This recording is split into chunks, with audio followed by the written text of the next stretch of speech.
It was just an excuse to get you alone. My stepfather locked the motel door and pocketed the key. I was about to become another victim until police burst through the door at the exact second. Hello, my dear viewers. Hello, my beloved ones. It's so good to have you here with me today. Go ahead and settle in, grab yourself a cup of coffee, because this grandma has a story to tell that will touch your hearts. My name is Amanda Sherman. I'm 78 years young, and today I live here in my beloved Cedar Rapids, Iowa. I was born right here in this good land, and I've always lived here. This is where my heart belongs. You know? This is where I feel at peace. You must be wondering what this old grandma does with her life, right? Well, look, I have a passion I discovered in my golden years that changed my life. I raise birds. That's right, my loves. I have a huge aviary in my backyard with canaries, bluebirds, cardinals, robins.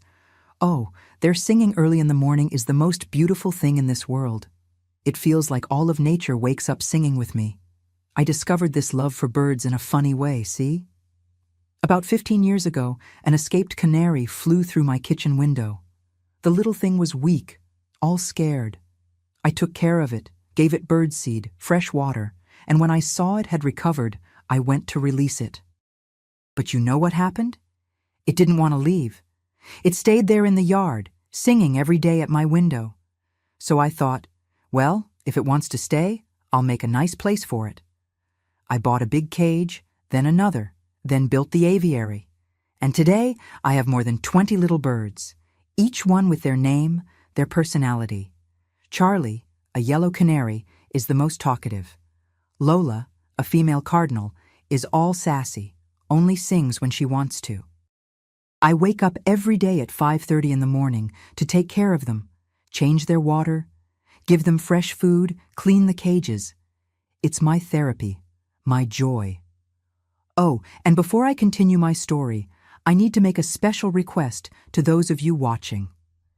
If you can, click that red button down there to subscribe to Grandparents' Tales. Turn on the notification bell too, because that way you won't miss any of this grandma's stories. And leave a thumbs up if you're enjoying it so far, okay? And tell me here in the comments, from which little town in America are you watching me? And what time of day did you find this video from Grandma Amanda? Early morning, at lunchtime, or already in the evening having a cup of coffee? I read every comment you leave, and I get so emotional knowing where you're from and when you take time out of your day to listen to this old lady's stories. Tell me, will you, my love? Let's create a chain of affection from coast to coast of this great country. Now, my dears, I need to tell you a story I've been carrying for almost 60 years. A story of betrayal, of fear, and of a miracle that happened at the worst moment of my life. But for you to understand everything properly, I need to go back to the beginning, to when I was still a girl with braids, running barefoot through the dirt roads of Cedar Rapids. You know, my dears, when I close my eyes and think about my childhood, the first thing that comes to my mind is the smell of fresh bread coming out of my mother's wood-fired oven. My mother's name was Olivia Sherman, and she was a strong woman, one of those who woke up before sunrise and only stopped when the moon was already high in the sky. Her hair was dark brown, always tied in a tight bun, and she had calloused hands from so much work, but they gave the warmest caresses in the world when she ran them across my forehead before I went to sleep. My father was Arthur Sherman. Oh, my father. He was a tall man, with broad shoulders, with that calm and firm manner that only men from the old days had. He worked as a blacksmith here in Cedar Rapids, had a tiny workshop on Commerce Street, near the central square. I loved going there to watch him work. The sound of the anvil, the sparks that jumped when he hammered the hot iron, the smell of metal and smoke. My father made everything: horseshoes for the carriage horses, window grills, gates, tools. His hands were huge and full of burn scars, but when he picked me up, I felt like the safest girl in the whole world. We lived in a simple wooden house, painted light blue, over by the Oakdale neighborhood.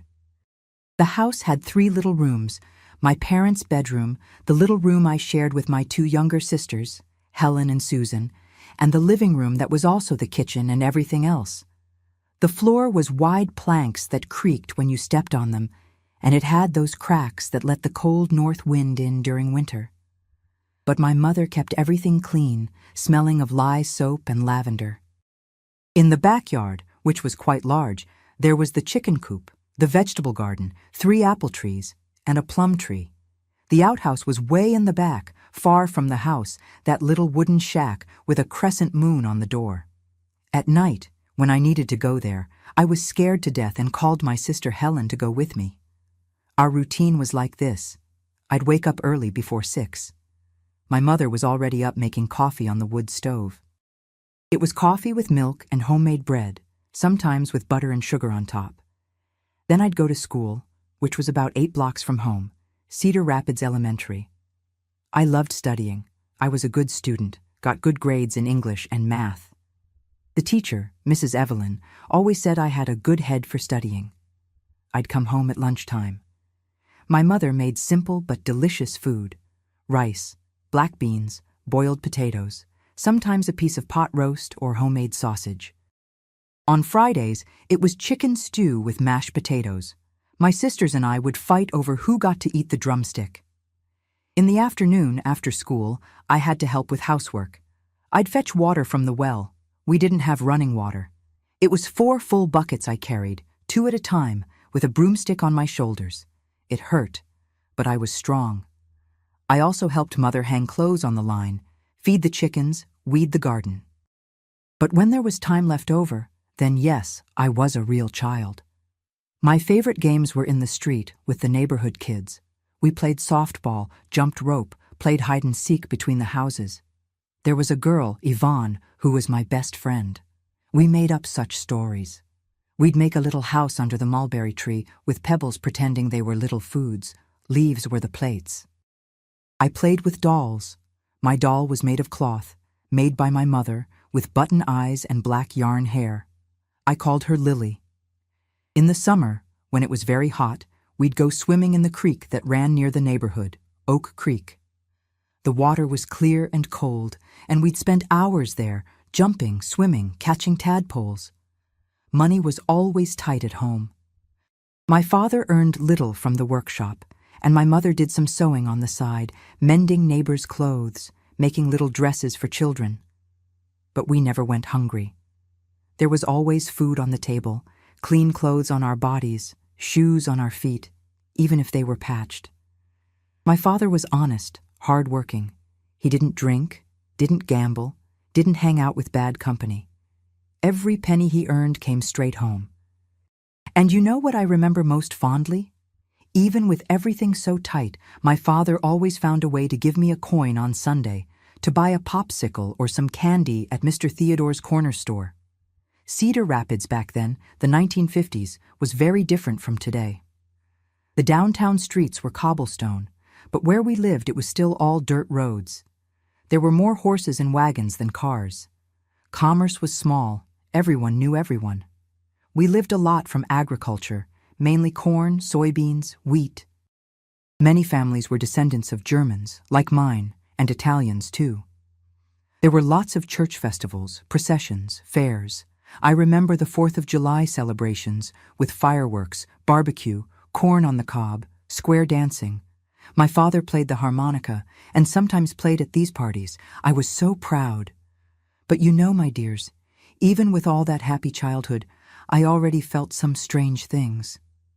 It wasn't anything serious yet, but I noticed that my mother sometimes got very nervous, very worried about money.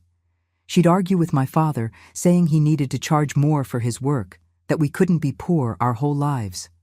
My father always responded calmly, saying we had enough that God would provide. But my mother was afraid of going without, afraid of having nothing. This fear of hers, I would discover years later, was what opened the door for evil to enter our lives.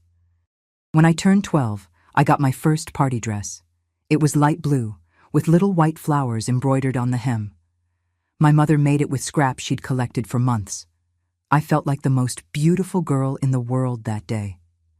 I went to the school's summer fair, danced, ate corn cake. My father took a picture of me. One of the few we had, because photos were expensive.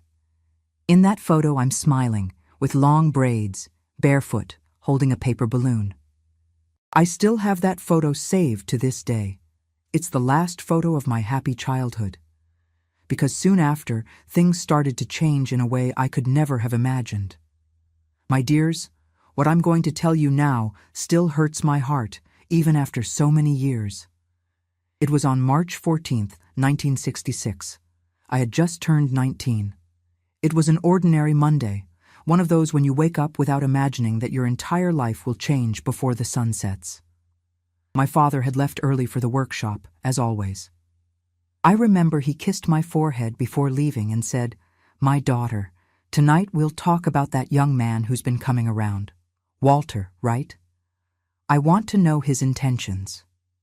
I turned red as a beet, because it was true, there was a young man courting me. Walter was the son of the sawmill owner, a hard-working young man from a good family. My father left smiling, shaking his head, happy to see his daughter grown up. At 2 p.m, Mrs. Catherine, our neighbor, came running to our house. Her face was white, her eyes wide. Olivia, come quick! It's Arthur!" My mother dropped the iron and ran after her. My sisters and I stood at the door, not understanding anything. 5 minutes later, we heard the scream. A scream I'll never forget. It was my mother, screaming my father's name, in a desperation that seemed to tear the sky. My father had suffered a stroke. He was in the workshop, working on an iron gate, when suddenly he fell to the floor. His apprentice, Gerald, saw everything. He said my father put his hand to his head, complained of a very severe pain, and the next second he collapsed. When my mother got there, he was already gone, his eyes open, staring at nothing. He was only 48 years old. The wake was at our house. Back then, that's how it was. They placed the coffin in the living room, opened the windows, hung a black cloth on the door. All the neighbor women came to help, bringing food, coffee, praying the rosary. I sat on a wooden bench near the coffin, looking at my father's face. He looked like he was sleeping. I wanted to shake him and scream, "Wake up, Dad! Wake up! We need you!" But he was never going to wake up again. My sisters cried, clinging to my mother. My mother looked like a ghost. She didn't cry anymore, just stood there, staring, with red eyes, saying nothing. We buried my father the next day at Cedar Rapids Cemetery. Father Joseph said the Mass. A lot of people from town went, because my father was very well liked. Walter was there too, from afar, respectful. When they threw the first shovel of dirt on the coffin, I felt my heart shatter. My father, my protector, my hero, was leaving forever. The following days were terrible. My mother went into deep depression. She barely ate, barely spoke. She'd sit in the rocking chair, staring at the wall. I, as the oldest daughter, had to take over everything. Take care of my sisters, make food, clean the house, wash clothes. But the worst wasn't the work. The worst was the money. Or rather, the lack of it. My father's workshop closed. No one in the family knew how to work with iron. The property owner asked for the space back. My mother had no profession, only knew how to sew odd jobs. I worked in a fabric shop downtown, earning a pittance. My sisters were still too young. Helen was 16 and Susan only 14. In less than 2 months, we owed rent, owed at the grocery store, eating only the basics. My mother repeated every day like a litany, "We're going to be on the street, Amanda. We're going to starve. Your father left us helpless." That's when he appeared, Charles Durant. It was a Sunday in May, I remember well, because Mass had just ended at 11. We were walking home when a black car, shiny, stopped beside us. A car like that was rare in Cedar Rapids back then. The window rolled down, and a man appeared. He was handsome, about 40-something years old, black hair slicked back with brilliantine thin mustache, expensive clothes, gray dress pants, white shirt, tie, polished shoes. He smiled at my mother and said, "Mrs. Olivia, Don't you remember me? I'm Charles Durant. I went to school with Arthur when we were boys. I heard about his death. My condolences." My mother was a bit embarrassed, tried to thank him. Charles continued, "Look, I know it must be difficult for you and the girls. If you need any help, anything at all, you can count on me. I have a business here in town. I've done well for myself. Childhood friendship is sacred." And he handed a card to my mother. Then he gave a wink, started the car, and drove away. I felt a chill. I don't know how to explain it, but something about that man frightened me. The way he looked at my mother, and the way he looked at me. It was a quick look, but I saw it. A look that ran over my entire body, from head to toe, as if I were merchandise in a store window. But my mother didn't notice anything. She kept looking at the card. Charles Durant, import and export, with eyes shining with hope. A week later, my mother went to see him. She came home with an envelope of money. He lent it, Amanda. No interest, no rush to pay back. He said it's in memory of your father. I asked if she was sure, if she knew this man well. "Oh, girl, don't be suspicious. God sent an angel to help us in our time of need. Charles is a good man, has money, is generous. He said if I need anything else, just ask." And she asked. The next month, she asked for more money. Charles showed up at our house in a dark suit, expensive cologne, bringing not just money but also a basket of fine fruits, imported chocolates. He sat in our living room, talked with my mother, asked how things were going. My mother cried, told him about the difficulties, the fear of being on the street. Charles held her hand and said, "You won't go through this alone, Olivia. You can count on me." He started showing up every week, always with gifts, always with money, always with that smile and that soft voice. My mother grew attached to him. She started fixing her hair before he arrived, putting on a little lipstick, making special dessert. I saw all of that, and a stone grew in my stomach. Charles was kind to her, but with me he was different. When my mother wasn't looking, he stared at me, a long, heavy look. Sometimes he'd pass close to me and brush his hand on my arm, my shoulder. "This daughter of yours is becoming a pretty young lady, Olivia," he said one day. My mother smiled, all foolish. I felt disgusted. In August of that year, Charles asked my mother to date him. She accepted immediately. I tried to talk to her, said it was too fast, that we barely knew the man, that my father had only died 5 months ago. My mother looked at me angrily. "You don't understand anything, Amanda. You're young. You don't know what it's like to have responsibility. I have 3 daughters to raise without a penny in my pocket. Charles is my salvation, our salvation. He's going to take care of us."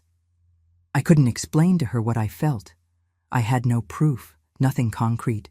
It was just that bad feeling, those looks from him, that way he had of approaching me when she didn't see. I talked to Walter, my boyfriend. He didn't like it either. "This man appeared out of nowhere, Amanda. Where does all that money come from?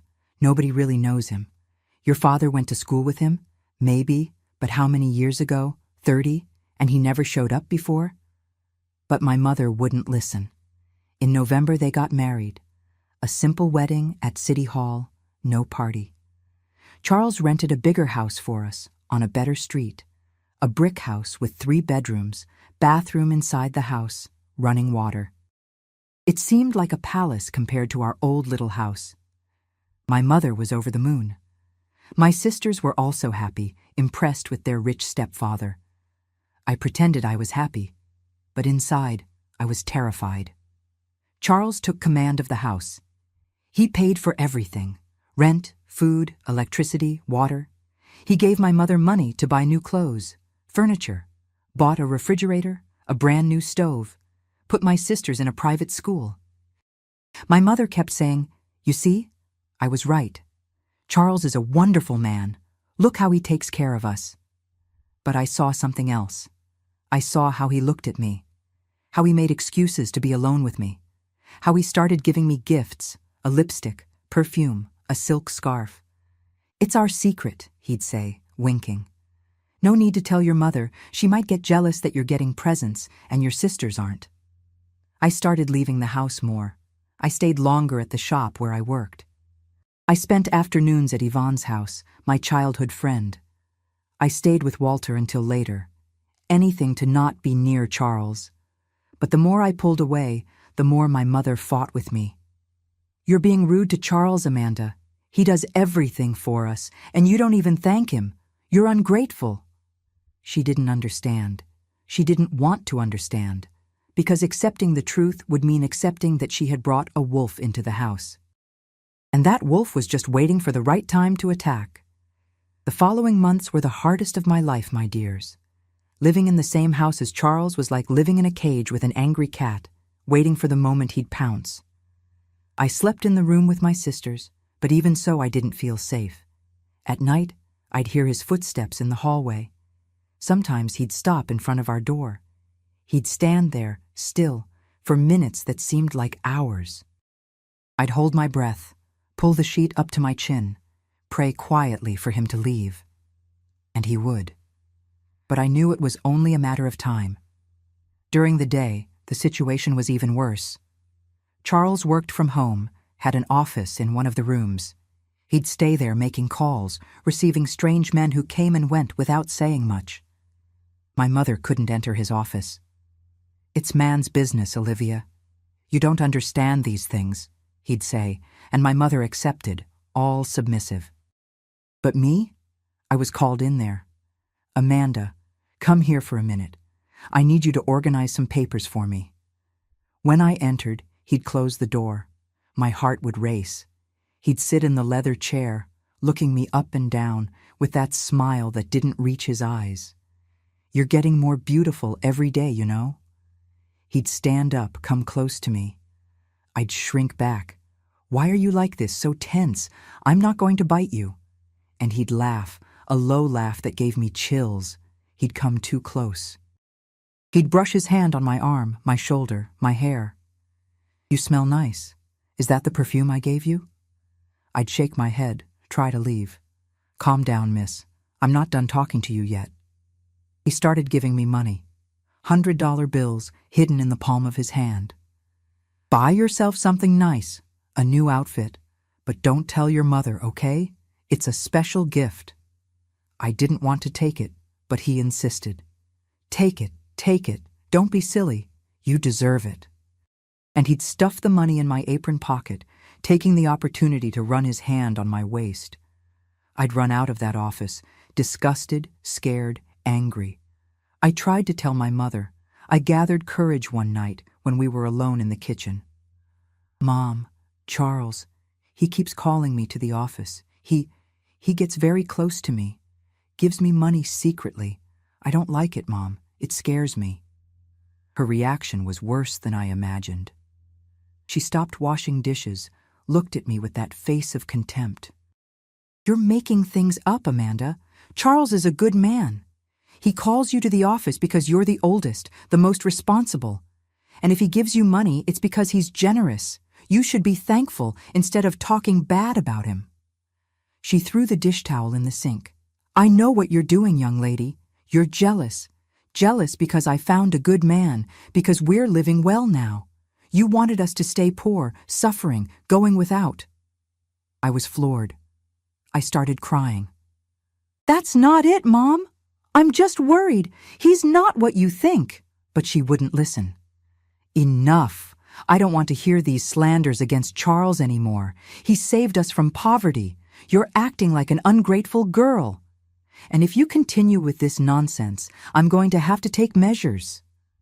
Measures. That word haunted me. What did she mean by that?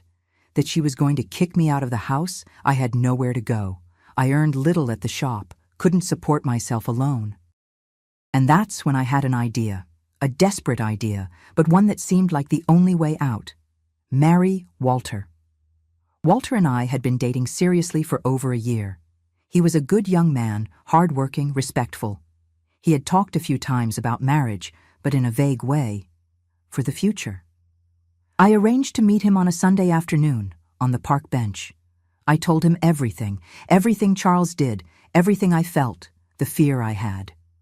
Walter turned purple with anger. That bastard! I'm going there and breaking his face. I held his arm. No, no. That'll make everything worse. My mother doesn't believe me. She'll take his side. And I have no proof, Walter. He's never done anything in front of anyone. It's just him and me, and his word against mine. Walter took a deep breath, trying to calm down. Then he took my hands and said, "Marry me, Amanda. Marry me now. We'll rent a little house. I'll work. We'll manage. You don't need to stay in that hell." I looked into his eyes and saw sincerity. I saw protection. I saw the way out I so desperately needed. "Are you sure?" He nodded. "I am. I was going to ask you to marry me anyway. I was just waiting to save more money. But we can't wait. You need to get out of there." We got married in April 1967. I was 20, he was 23. It was a simple wedding at City Hall with half a dozen people.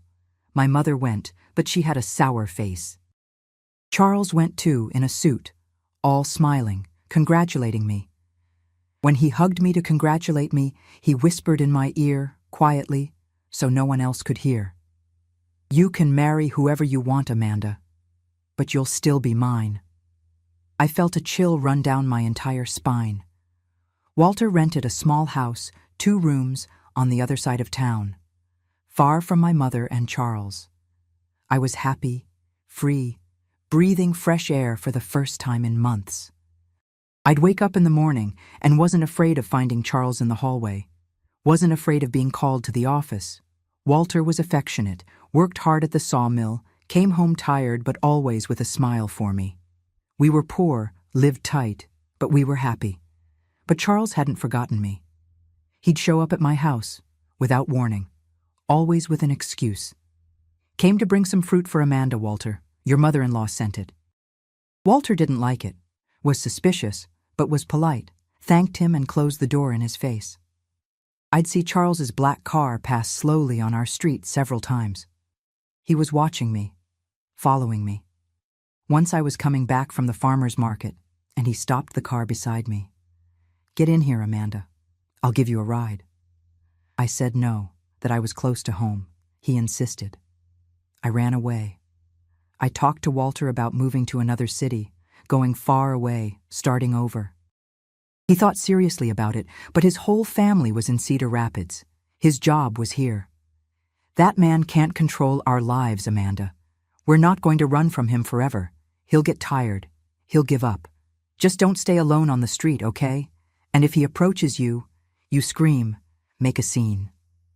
The months went by. Charles kept showing up from time to time, but less. I started thinking he had really given up, that he had found someone else to torment. Walter and I were doing well. We had even talked about having children, making plans for the future. I now worked at a shoe factory, earned a little more.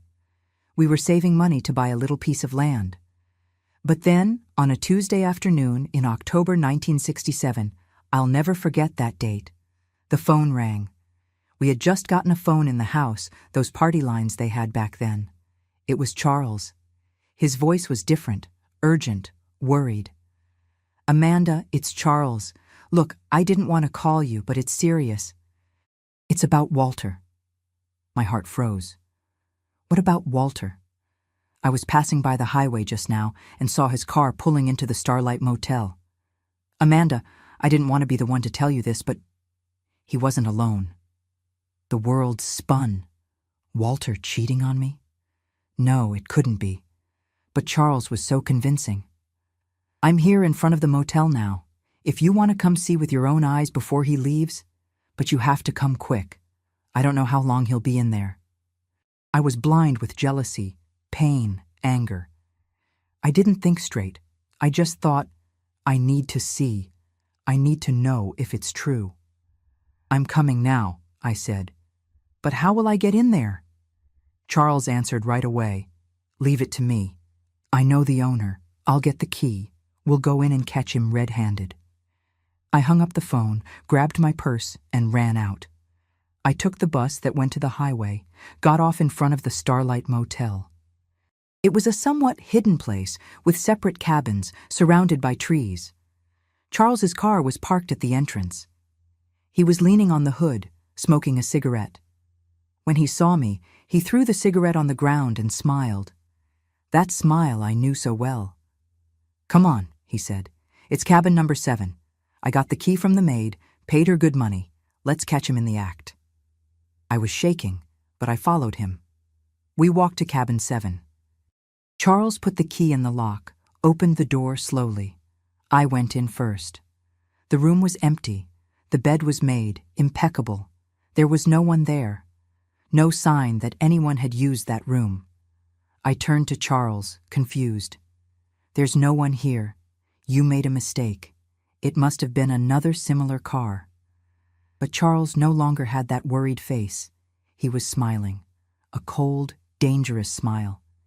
He came in behind me and closed the door, locked it with the key. 2 turns. The sound of the lock was like a shot to my chest. "Walter's not here, Amanda," he said, pocketing the key in his jacket. "He's working at the sawmill as always. It was just an excuse to get you alone." The blood froze in my veins. I looked at the door, at the window, looking for an exit, but Charles was blocking the way. He took off his jacket slowly, calmly, and threw it on the chair. He loosened his tie. His smile faded and gave way to an expression I had never seen before. Cold. Calculating. Dangerous. "Did you think you'd escape me, Amanda?" He took a step in my direction. I took a step back. "Married that poor Walter thinking that would protect you from me?" Another step. I backed against the wall. There was nowhere else to go. I waited. I was patient. But my patience ran out. "Charles, for God's sake."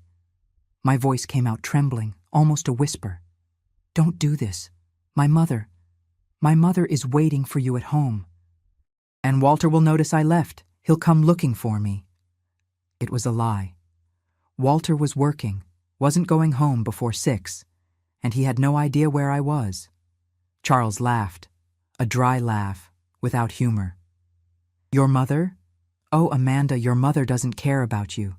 She cares about the comfort I give her, the nice clothes, the plentiful food, the good house. I can make her believe anything I want. I've already made her believe you're a jealous girl, ungrateful. And as for Walter..." He looked at his wristwatch very slowly.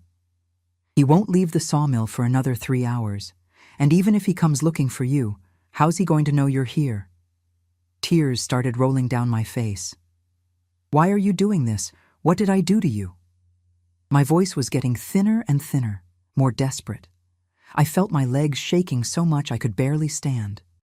Charles came closer, so close I could smell his expensive cologne mixed with the smell of cigarettes, and something else. A smell that made me nauseous, that made me want to vomit. "You didn't do anything, Amanda. That's exactly why. You're beautiful, young, innocent." He licked his lips while looking me up and down, as if I were a piece of meat in a butcher's window. "From the first day I saw you, coming out of that church with your little braids and your little girl dress, I wanted you. I waited for you to grow up, waited for you to become a young lady, and I always get what I want, always." He raised his hand and ran his fingers over my face, down to my neck. I turned my head away forcefully, disgusted, feeling my skin crawl where he had touched. "Don't touch me. I hate you. I always knew you were a monster." He grabbed my chin hard, his fingers squeezing so much I felt pain in my jaw. He forced me to look at him. His eyes were dark, empty, without any humanity. "You're going to learn to respect me, young lady. In here, I'm in charge. No one's going to hear you scream. The walls of this motel are soundproof. I had them made that way myself. I know because this place is mine." My heart stopped. I felt as if the floor had disappeared from under my feet. "Yours?" The word came out in a thread of voice. Charles smiled, proud, puffed up with vanity. "That's right. The Starlight Motel is mine, one of my many businesses. Businesses your mother doesn't know about, that no one in town knows about. I'm not just a merchant from Cedar Rapids, Amanda. I have connections in Chicago, in New York, in Los Angeles. I deal with things you can't even imagine. And here, in this little room, no one's going to interrupt us. No one ever interrupts anything here. The horror of what he was saying hit me gradually. How many women had he brought to this place? How many had he... No, I couldn't think about that. I had to focus on getting out of there. I had to survive. He pushed me hard. I fell sitting on the bed, feeling the old springs of the mattress creaking under me. No, no, please. I started crying uncontrollably, sobbing, my whole body shaking.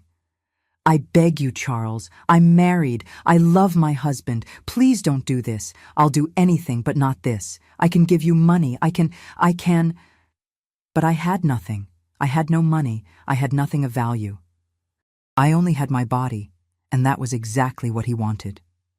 You're going to do what I tell you, when I tell you. He started unbuttoning his shirt, one button at a time, slowly, savoring my despair. His eyes were fixed on me like a predator looking at wounded prey.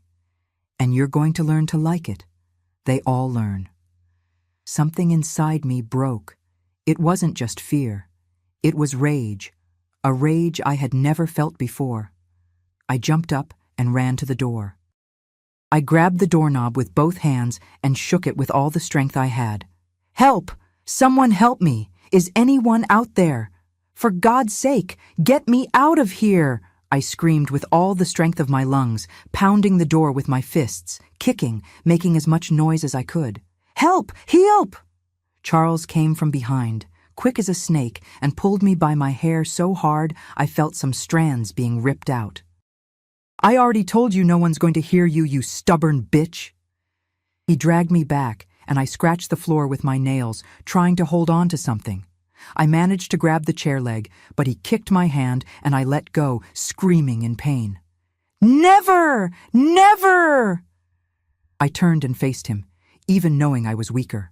I struggled, kicked, scratched. I managed to land a slap on his face with all the strength I had. The mark of my fingers stayed red on his cheek. Charles was surprised for a second, his hand automatically going to his face. Then he became furious. His eyes filled with murderous rage. You slut! He grabbed me by the neck with one hand and threw me on the bed so hard my head hit the wall. I saw stars. Everything went blurry for a second. When my vision cleared, he was on top of me, holding both my wrists with just one hand, the other hand free. I kept screaming, begging, crying. My father will come for you from hell. My father is watching me now, and he won't let you. He won't let you do this to me. Your father's dead, you idiot, Charles screamed in my face, so close I felt his spit hitting my face. Your father died and rotted under the ground. There's no heaven, there's no hell, there's nothing. Your father's not coming back to save you. Now the one in charge of you is me. Understand? Me. He released one of my wrists to tear my blouse. I heard the fabric tearing, the buttons popping off and hitting the floor, the sound echoing in the small room. I used my free hand to scratch his face with my nails, with all the rage I had inside me. I left 3 deep red marks on his cheek, marks that bled. He screamed in pain and anger, and his free hand came flying in my direction. The slap was so hard my head turned to the side. I tasted blood in my mouth. My lip had split. Everything went dark for a moment. When I opened my eyes again, he was shaking me. Don't pass out. I want you to stay awake. I want you to feel everything. It was at that moment, at that exact moment when I thought God had abandoned me, that my father had abandoned me, that I was completely alone and everything was lost, that the miracle happened. Boom, boom, boom. A deafening crash shook the entire room. It wasn't knocking on the door. It was something much, much stronger. The sound of wood breaking, of metal twisting, of hinges being ripped from the wall. The door literally exploded inward, torn from the frame, and pieces of wood flew through the room as if a bomb had exploded. Window glass shattered from the impact. I felt glass shards falling on me. FBI, on the ground. Everyone on the ground now. Hands on your head. Men came running in. No, not running. They invaded the room like a tsunami, dressed in black uniforms, helmets with visors, thick bulletproof vests, holding huge rifles that looked like weapons of war. There were 5, 6, 7. I couldn't count right. Everything happened so fast it seemed in slow motion and fast forward at the same time. Charles froze on top of me. His face, which a second ago had been red with rage and desire, turned white as paper. His eyes widened with absolute shock and panic. He opened his mouth, but no sound came out. 2 huge officers jumped on him like lions jumping on prey, yanked him off me with such force he flew to the other side of the room and threw him on the floor face down. I heard the air leaving his lungs when he hit the floor. Hands behind your back. Hands behind your back now.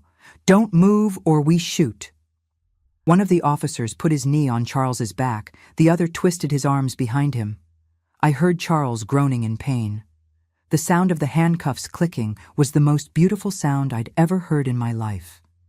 I curled up in the corner of the bed, pulling the remains of my torn blouse to try to cover myself, sobbing so hard I could barely breathe. My whole body shook uncontrollably. I was in shock, couldn't process what was happening. Was it real? Or had I died, and this was heaven?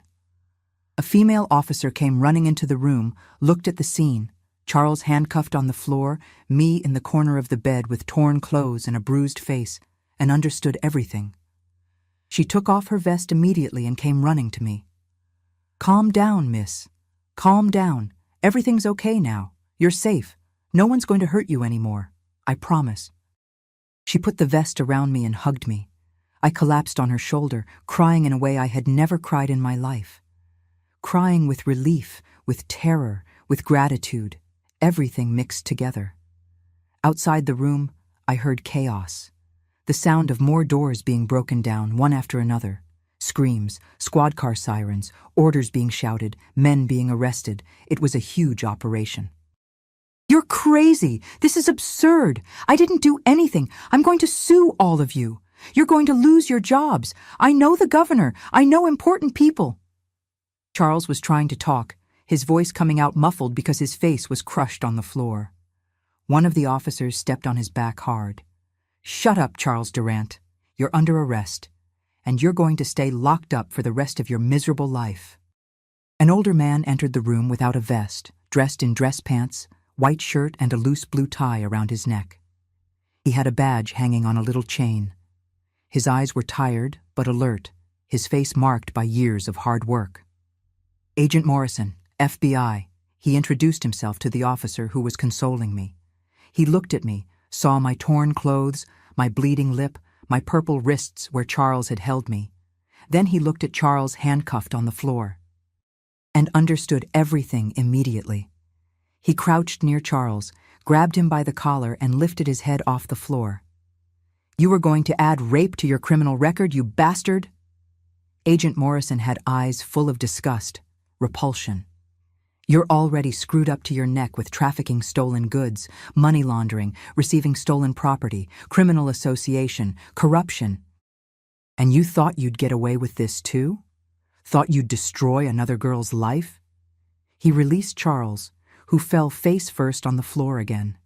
The sound of his nose hitting made a wet sound, and I saw blood start to flow. "Today's your unlucky day, Charles Durant. Your empire is over, and you're going to rot in a cell." The officer, her name was embroidered on the uniform, Officer Sarah, helped me up. My legs were so wobbly I could barely stand. She held me steady. "Come with me, dear. Let's get you out of here. You need medical attention, and we need your statement. But that can wait.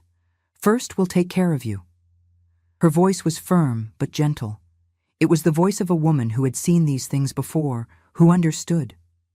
I managed to speak with a broken voice, the words coming out choppy between sobs. But how? How did you know I was here? Who called you?" Agent Morrison turned to me. "We didn't know about you, miss. I'm very sorry, but we didn't know. We've been investigating Charles Durant for 8 months. He's the head of one of the biggest cargo theft rings in Iowa. They'd rob trucks on the road, bring the merchandise here, redistribute and sell it. This motel here was his operation center, disguised as a legitimate business. We had court-authorized wiretaps, surveillance, we monitored his movements. Today was the day of the operation to arrest him red-handed, receiving a shipment of smuggled cigarettes. We chose this time because we knew, from monitoring, that he'd be here at the motel. He paused, looked at me again, and his expression became softer. We had no idea what he was doing to you in here. But thank God we got here in time. 5 more minutes and... He didn't finish the sentence. He didn't need to. Thank God. Thank my Father. I know, deep in my heart, that it was him. My Father was there from heaven, guiding those officers, making that operation happen at that exact minute, at that exact second. 5 more minutes, and it would have been too late. But it wasn't. My father couldn't protect me when he was alive. But that day, somehow I can't explain, he saved me. They took me to the FBI field office, which was on a street near downtown Cedar Rapids. It was a gray building, serious, full of people walking back and forth with papers in hand. They put me in a small room with a table, 2 chairs, and a barred window. Officer Sarah stayed with me the whole time. She brought water, brought a clean blouse for me to wear because mine was destroyed. She also brought cotton and alcohol to clean the cut on my lip. "You need to see a doctor," she said, with that firm but caring voice. "You need to have a forensic exam. It's important for the case." I nodded.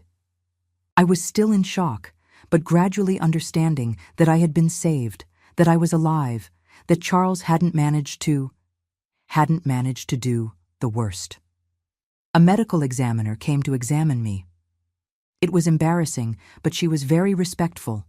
She confirmed that there had been no consummation, that the police had arrived in time. But she documented all the injuries, the bruises on my wrists, the cut lip, the scratches on my neck where he had squeezed me, the marks of his fingers on my arms. "You were very lucky," she said. Lucky. I'd call it a miracle. Then it was time for the statement. Agent Morrison sat across from me with a secretary next to him who typed everything I said. "Amanda, I know it's difficult, but I need you to tell me everything from the beginning. How did you meet Charles Durant? Had he bothered you before?" And I told everything. How he had appeared after my father's death, how he had won over my mother, how he looked at me, touched me, gave me gifts secretly. I told how I tried to alert my mother, but she didn't believe me. I told about the marriage, the stalking, today's phone call. I talked until I had no voice left. The agent wrote everything down, shaking his head. "This man is a predator, Amanda, a dangerous predator. You're not the first." We found in his office here at the motel photos of other women, young, all young. We're trying to identify and locate them. My stomach turned. Other women. How many had he destroyed? "And my mother?" I asked. Are you going to arrest her too?" The agent shook his head. "Your mother didn't know about his crimes. From what you've told me and from what we investigated, she was just another victim of his manipulation. He used money to control her, to buy her silence. But she wasn't involved in the crimes. We'll question her, of course, but as a witness, not as a suspect." I felt relief, but also enormous pain. My mother had chosen Charles over me, had chosen comfort, money, instead of believing her own daughter. Would she ask me for forgiveness now? Or would she continue blaming me? When we finished the statement, it was already night. Officer Sarah walked me to the door of the office. "Is there someone to pick you up?" she asked. I thought of Walter. My husband. He must be desperate, looking for me. "Can I call my husband?" She took me to a phone. I dialed the sawmill number where he worked. The owner answered. "Walter left a long time ago, miss. He ran out of here about 4 hours ago, said his wife had disappeared. My heart tightened. I called our house. It rang, rang, rang. No one answered. He must be looking for me on the streets, I told Officer Sarah. She nodded. I'll send a patrol car to take you home. And I'll have the patrols look for him and inform him you're okay. 20 minutes later, I was in front of my little house. The lights were on. The door opened before I even got out of the patrol car, and Walter came running out. His face was red, his eyes swollen from crying so much. Amanda! My God, Amanda! He grabbed me, hugged me so tight I could barely breathe. He was crying, sobbing on my shoulder. I thought I'd lost you. I looked everywhere. I went to your mother's house. I went to your friends' houses. I walked the whole town. Where were you? What happened? I cried too. I cried in his arms, feeling his smell, his warmth, his safety. Let's go inside. I need to tell you everything. We went in. Officer Sarah stayed at the door, respectful, giving privacy. I sat with Walter at our little kitchen table and told him everything. Charles's phone call, the trap, the motel, what he tried to do, and how the police had broken down the door. Walter turned white, then red, then purple. His hands trembled with rage. I'm going to kill him. I swear to God I'm going to kill that bastard. I held his hands. You don't need to. He's already arrested. He'll stay locked up for the rest of his life, the agent assured me. Walter hugged me again, crying. I should have protected you better. Should have killed him the first time he showed up at our house. Should have. It wasn't your fault, I said. It was his, only his. Officer Sarah knocked on the door. Amanda, there's one more thing. Your mother is at the office. She wants to talk to you. My heart froze. My mother. Would she finally believe me now? I went back to the office, this time with Walter by my side. My mother was sitting in a waiting room with my sisters. Helen and Susan ran to me as soon as they saw me, hugging me, crying. Amanda, we were so worried. We didn't know anything. My mother stayed seated, her face pale, her eyes red but dry. She had cried so much she had no more tears. I approached her. We looked at each other for a long moment. Then she spoke, her voice hoarse. He fooled me, fooled everyone. The police told me everything. The crimes, the women, what he tried to do to you. A pause. You tried to warn me, and I didn't listen. I waited. I waited for her to say the 3 words I most needed to hear. Forgive me, daughter. But she didn't say it. Instead, she continued. I lost everything. The house, the money, it was all his. The police confiscated it. I'm going to have to go back to the old house if the owner still accepts us. She was lamenting the loss of comfort, not so much the almost destroyed daughter. I felt a cold anger rising. Mom, I almost was. He almost... I couldn't finish the sentence. She looked away. I know. Thank God the police arrived in time. It wasn't thanks to God, I said, my voice firm. It was coincidence. They were investigating him for other crimes. If it weren't for that, he would have succeeded. And it would have been your fault too, Mom, because you didn't want to believe me. She kept looking at me, and for a second, just 1 second, I saw guilt in her eyes. But then she hardened again. I did what I thought was best for the family. I didn't know he was a criminal. How was I supposed to know? Always making excuses, always putting the blame on anything but herself. You knew he was a disgusting man who harassed your daughter, I said. I told you, and you chose him. I turned my back on her. Come on, Helen. Come on, Susan. You're going to stay with me and Walter until things sort out. My mother can manage on her own, since she's so good at believing the wrong man. My sisters came with me. My mother stayed there, alone on the bench at the office. I didn't look back. The following months were about rebuilding. Charles was tried and convicted. He got 32 years in prison, 25 for the crimes of theft, receiving stolen property and money laundering, and another 7 for the attempt against me. His lawyer tried to argue that there had been no consummation, that it was just an attempt, but the judge was harsh. Attempt or not, the crime was extremely serious. And by the evidence presented, including photos of other victims, it's clear this man is a serial predator. I didn't go to the trial. I didn't want to see his face again. But Agent Morrison called me to give me the news. It's over, Amanda. He's going to die in prison.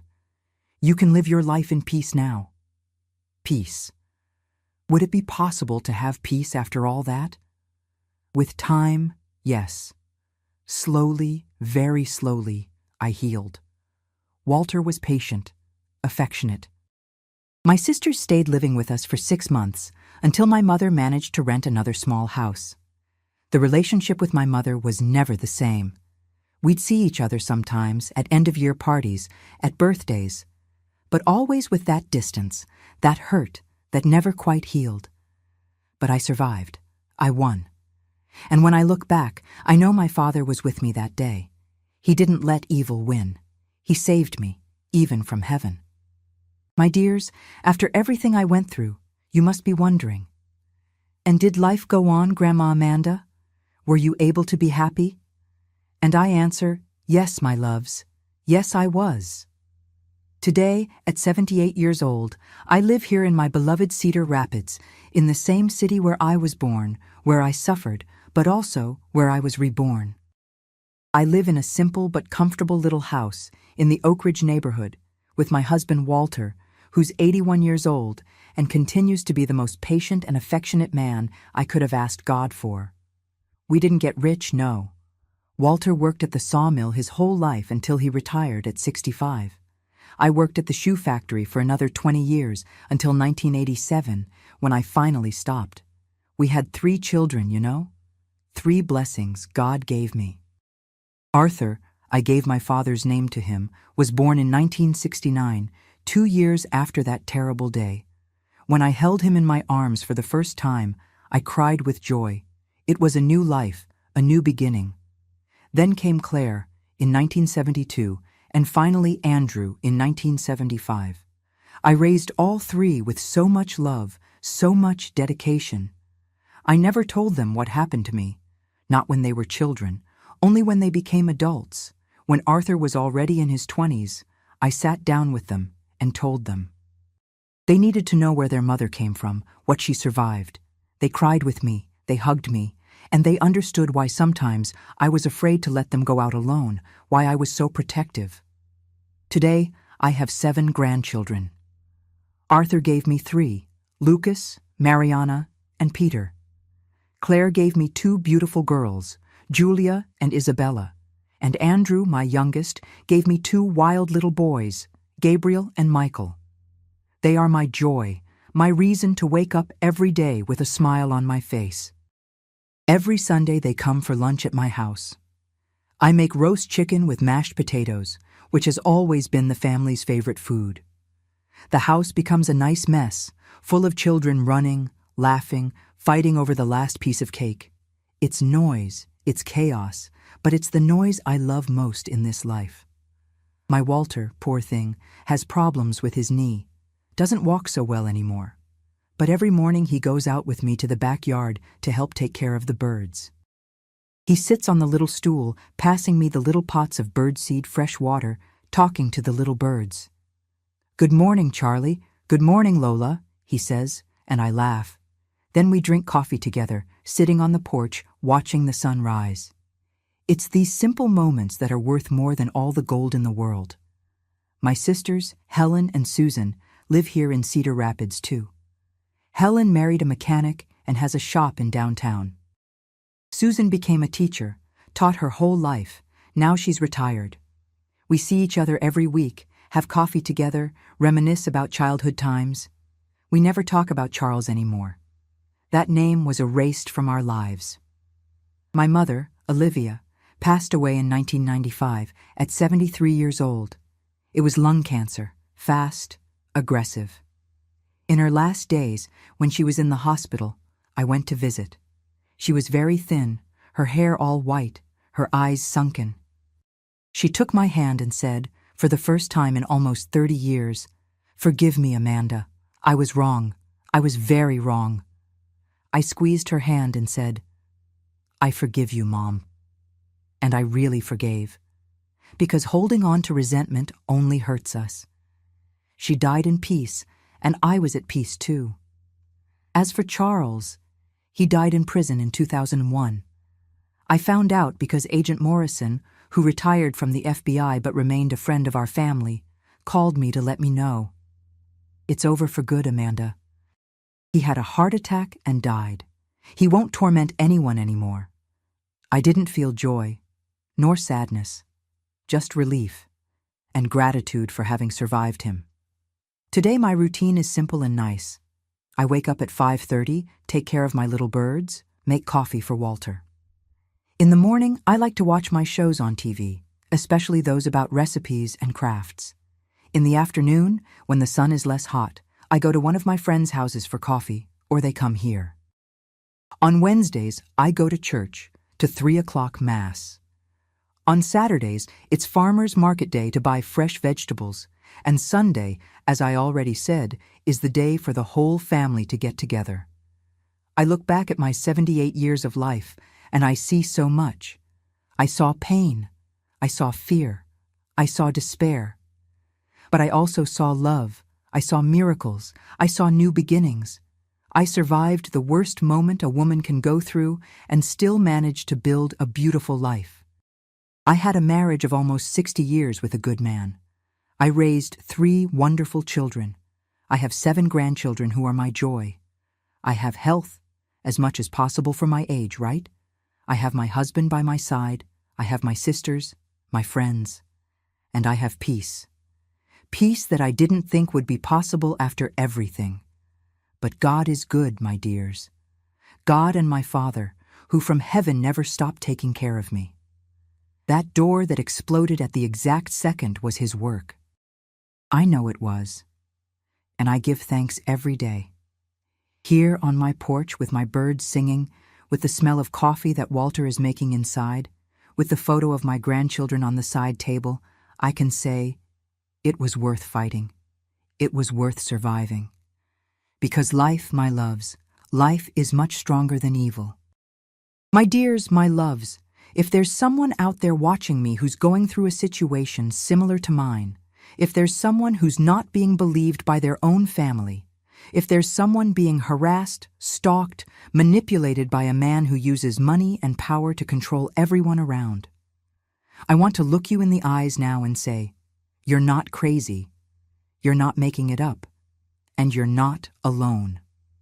I learned, in the worst way possible, that predators like Charles are masters at deceiving. They know exactly how to manipulate people, how to play the victim, how to turn the whole family against you. And you know what's most painful?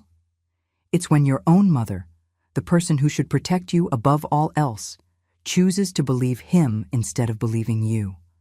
That hurts more than any physical wound. It hurts the soul. But I want to tell you something. Even when no one believes you, you need to believe in yourself. Your truth is your truth, even if the whole world says otherwise. I knew deep in my heart that Charles was dangerous. My instinct screamed, and I was right. Always trust your instinct. I learned that surviving isn't just continuing to breathe, it's choosing to truly live after the worst has passed.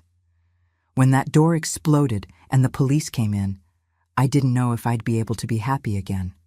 I didn't know if I'd be able to trust again, love again, sleep in peace again. But I did. Slowly, with help, with love, I rebuilt my life, brick by brick. I learned that forgiving doesn't mean forgetting or saying everything was okay. It means letting go of the weight so you can walk lighter. I forgave my mother in the end, not for her, but for me. Because I deserved peace, and you deserve it too. I learned that miracles do exist. That door that exploded at the exact second wasn't coincidence. It was my Father from heaven guiding those officers. If you're in danger now, know that help exists. In every country, in every city, there are authorities who can protect you. There are organizations that believe you. Seek help. Don't wait for the miracle to happen on its own. Run after your salvation. And if you know someone, a daughter, a niece, a friend, who's trying to tell you they're being threatened, harassed, abused, for God's sake, believe them. Believe before it's too late. Don't make the mistake my mother made. Don't choose comfort over your family's safety. Because there are things we can't undo later. My dears, my loves who have accompanied me this far, who listened to this difficult story to the end, I want to make a special request of you. If this story touched your heart, if you know someone who needs to hear this, share this video. Subscribe to Grandparents' Tales and turn on the notification bell so you don't miss the next stories.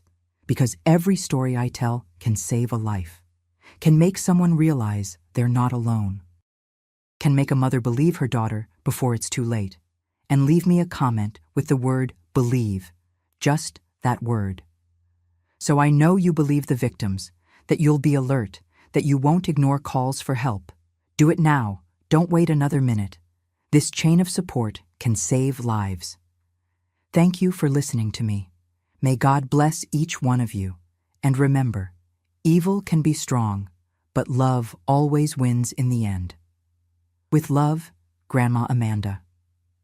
On my wedding night, my own father broke down the cabin door and screamed, "You're mine.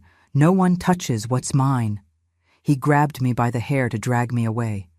But what my husband did that night saved my life and destroyed the monster who raised me. Hi, my dear ones. Hi, my sweethearts. It's so good to have you here with me today. Sit down, make yourselves comfortable, because Grandma is going to tell you a story I've carried in my heart for many years. My name is Clara Mae Henderson. I'm 76 years old, and I was born and still live here in Millbrook, Tennessee. This is my land, you know, where the cold north wind blows hard in winter and where the smell of wood smoke fills the streets when the real cold comes. These days, my days are pretty peaceful, thank God. Every morning, bright and early, I wake up to the singing of birds that nest in the old apple tree in my backyard. I brew my coffee strong and black, the way I learned from my mother when I was a girl, and sit on the wooden porch of my little house. It's a simple house, but it's mine, you understand? One with a lot of sweat and tears, but mine. Before I continue, my loves, I need to ask you for a little something. If you're enjoying our conversation, click that like button down below and subscribe to the channel, okay? Turn on the notification bell too, because every week I come here to talk with you, tell stories, share a piece of my life. You have no idea how good it makes me feel to know there are people on the other side listening to me, keeping me company. And you, my dear ones, who are watching me now, tell me here in the comments, what little town are you watching from, and what time of day did you find this video? In the morning with coffee, after lunch, or already in the evening? I always read all the comments, and I'm so happy to know where you're from and when you take a little time out of your day to listen to this grandma's stories. Tell me, okay? Let's create a chain of love. Now, taking a deep breath, I need to talk about something I've carried with me since I was a young woman. A story that few know, but that shaped who I am today. It's about the most terrifying and at the same time most liberating night of my life. About a father who imprisoned me in a way that no one saw, and about a man who became my salvation when I needed it most. This story begins way back when I was still a child playing barefoot on the dirt roads of this same Millbrook. My childhood here in Millbrook began in a large wooden house in what they now call the Oak Hill District, but back then it was almost rural. The house sat on a huge lot, had a tall black iron gate, and my father, Frederick James Henderson, insisted on keeping that gate always locked. He said it was to protect us, that the world out there was too dangerous for his family. My father was a man of means. He owned land, raised cattle, sold timber from the oak and pine forests. Back then you still could, you know? He was respected in town, always wore a suit, a wide-brimmed hat, and had a black Ford that was the envy of everyone. People greeted him on the street with respect, some even with fear. He had a strong presence, you know? The kind where when he entered a room, everyone went quiet. My mother, Dorothy Ann, was a petite woman with brown hair always pulled back in a tight bun. She took care of the house, cooked, embroidered, but was far too quiet. Today, looking back, I see that she lived on tiptoes, as if afraid to make noise. She taught me things in whispers: how to make biscuits, how to wash clothes, how to tend the chickens in the yard, but always looking at the door, always attentive to my father's footsteps. I had a brother, Robert, 3 years older than me. He was like my father, strong, a man of few words, and from early on, my father took him into the business, teaching him to be a real man, as he said. Robert protected me when he could, but as he grew older, he became more and more like my father, and that protection disappeared.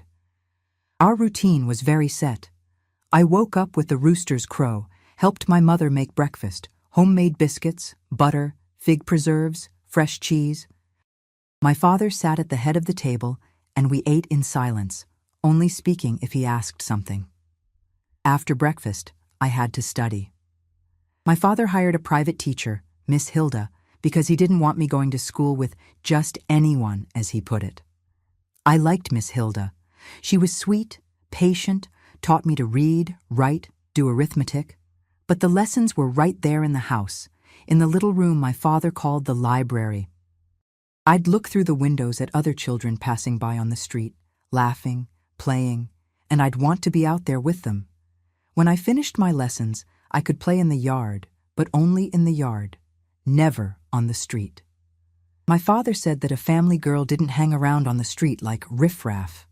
I played alone most of the time, made little houses with stones and sticks, talked to the chickens, climbed the apple tree in the back.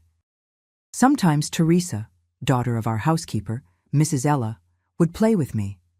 She was my age, had short curly hair, and we'd make up games: house, school, pretend tea parties. But I noticed my father didn't like it when Teresa came over. He'd look through the window with a closed expression, and then call Mrs. Ella to give her some errands, and the girl would leave. I'd be upset, but I didn't say anything. We learned early not to contradict my father. When I turned about 8 or 9 years old, I started to notice some strange things. My father began paying more attention to me. It wasn't that normal father attention, you know? It was different.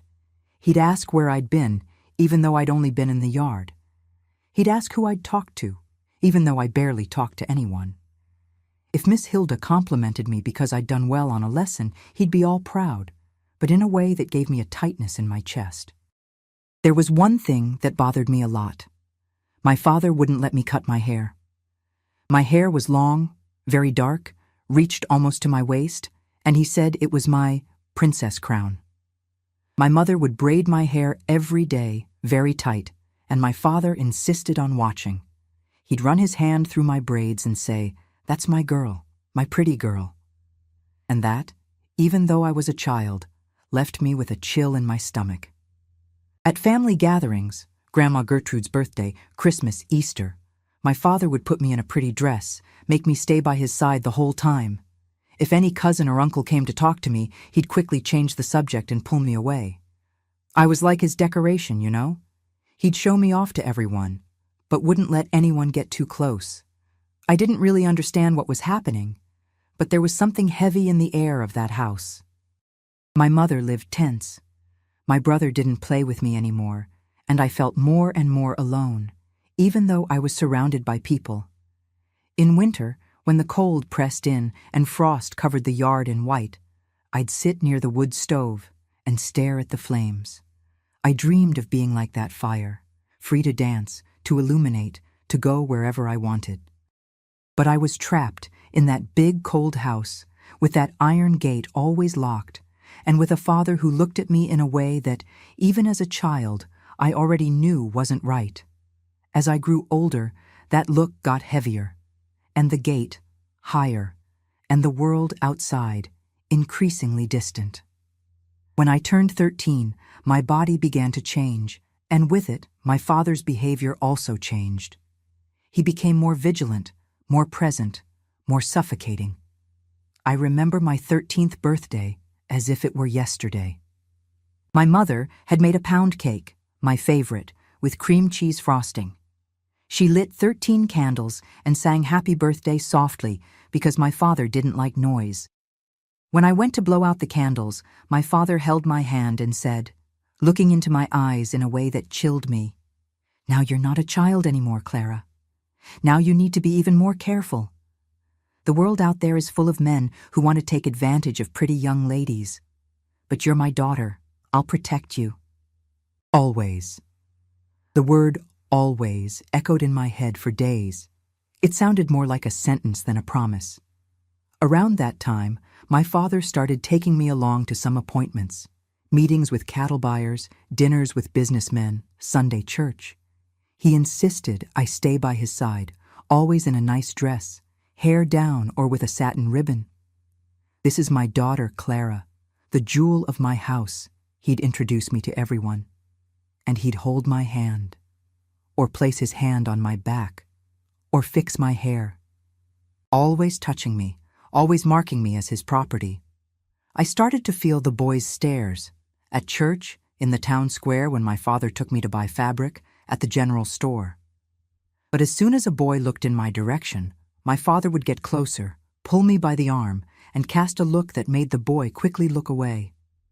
Once, a boy my age, the pharmacist's son, came to talk to me after church. He asked my name, said he thought I was pretty. My father appeared out of nowhere, put his hand on the boy's shoulder with such force that I saw him grimace in pain, and said very quietly, but with a voice that cut, "This girl isn't for you. Forget she exists." The boy left immediately, and I felt my face burn with shame. When I was 15, some young men started showing interest in courting me. Small-town stuff, you know? Families knew each other, and parents talked about marriages for their children. Appeared Eddie's son of a rancher friend of my father's. Handsome boy, polite, who had just returned from Nashville where he was studying. He came to dinner at our house with his father. During dinner, he tried to talk to me, asked me some questions about what I liked to do. I answered shyly, happy to finally have someone paying attention to me. After they left, my father called me into the living room. He was standing with his back to me, looking out the window. When he turned around, he had an expression on his face I'd never seen before. A mixture of anger and something else, something that scared me. "You're not going to marry that boy, Clara," he said, his voice low but firm. "But father, I didn't even—" I tried to speak. "I said no!" he shouted, and I jumped in fright. "You think I didn't see? I saw how you smiled at him, how you answered his questions, all animated. You want to abandon me? After everything I've done for you?" Tears ran down my face. "No, father, I don't want to abandon anyone. I just—" He approached, held my face with both hands, squeezing my cheeks. "You're my daughter, mine. No man in this world will be good enough for you. None. Understand?" I nodded, trembling. He released me and left the room. I stood there crying silently, tasting blood in my mouth where he'd pressed too hard. After that day, 3 more young men appeared over the following months. They all left after talking with my father. I never knew what he told them, but they came out pale, fear in their eyes, and never looked in my direction again. I felt like a prisoner. The house had become my cell, my father, my jailer, and there was no way to escape because where would I go? I had no money, didn't know the world outside, had no one who could help me. My mother lived in her own world, quiet, accepting everything. My brother Robert had left home, went to work in Memphis, and barely came back. It was when I was 17 that I met Michael. He appeared one March afternoon in 1966. My father had hired him to do some carpentry work on the property, fix fences, renovate the barn, build some new furniture. Michael was from Knoxville, had come to Millbrook looking for work. He was tall, broad-shouldered, large, calloused hands of someone who worked hard. But what caught my attention most were his eyes. Dark eyes, deep, that seemed to hold stories he never told. He was a man of few words. He'd arrive early, work all day almost in silence, and leave at the end of the afternoon. But I noticed that, from time to time, He'd look at me. It wasn't a bold look, no, it was different. It was a look of someone who understood, as if he saw that I was trapped there and felt sorry. One day, I was in the yard hanging clothes on the line. My mother had stayed in bed with a headache, and Michael was fixing the back fence. I felt him watching me. I turned my head, and our eyes met. He didn't look away. Neither did I. We stayed like that for a few seconds that seemed eternal. My heart beat so hard I thought he'd hear it from where he was. He went back to his work, but that night I couldn't sleep. For the first time in a long time, I felt something like hope. In the following days, we started exchanging glances. Small, quick ones, always being careful so my father wouldn't see. Once, when he passed by me carrying a board, he said very quietly, almost in a whisper, "You deserve to be free." And he kept walking as if nothing had happened. Those words moved me in a way I can't explain. Someone had seen my prison. Someone understood. We started communicating in secret. He'd leave little notes hidden under a rock in the back of the yard, near the apple tree.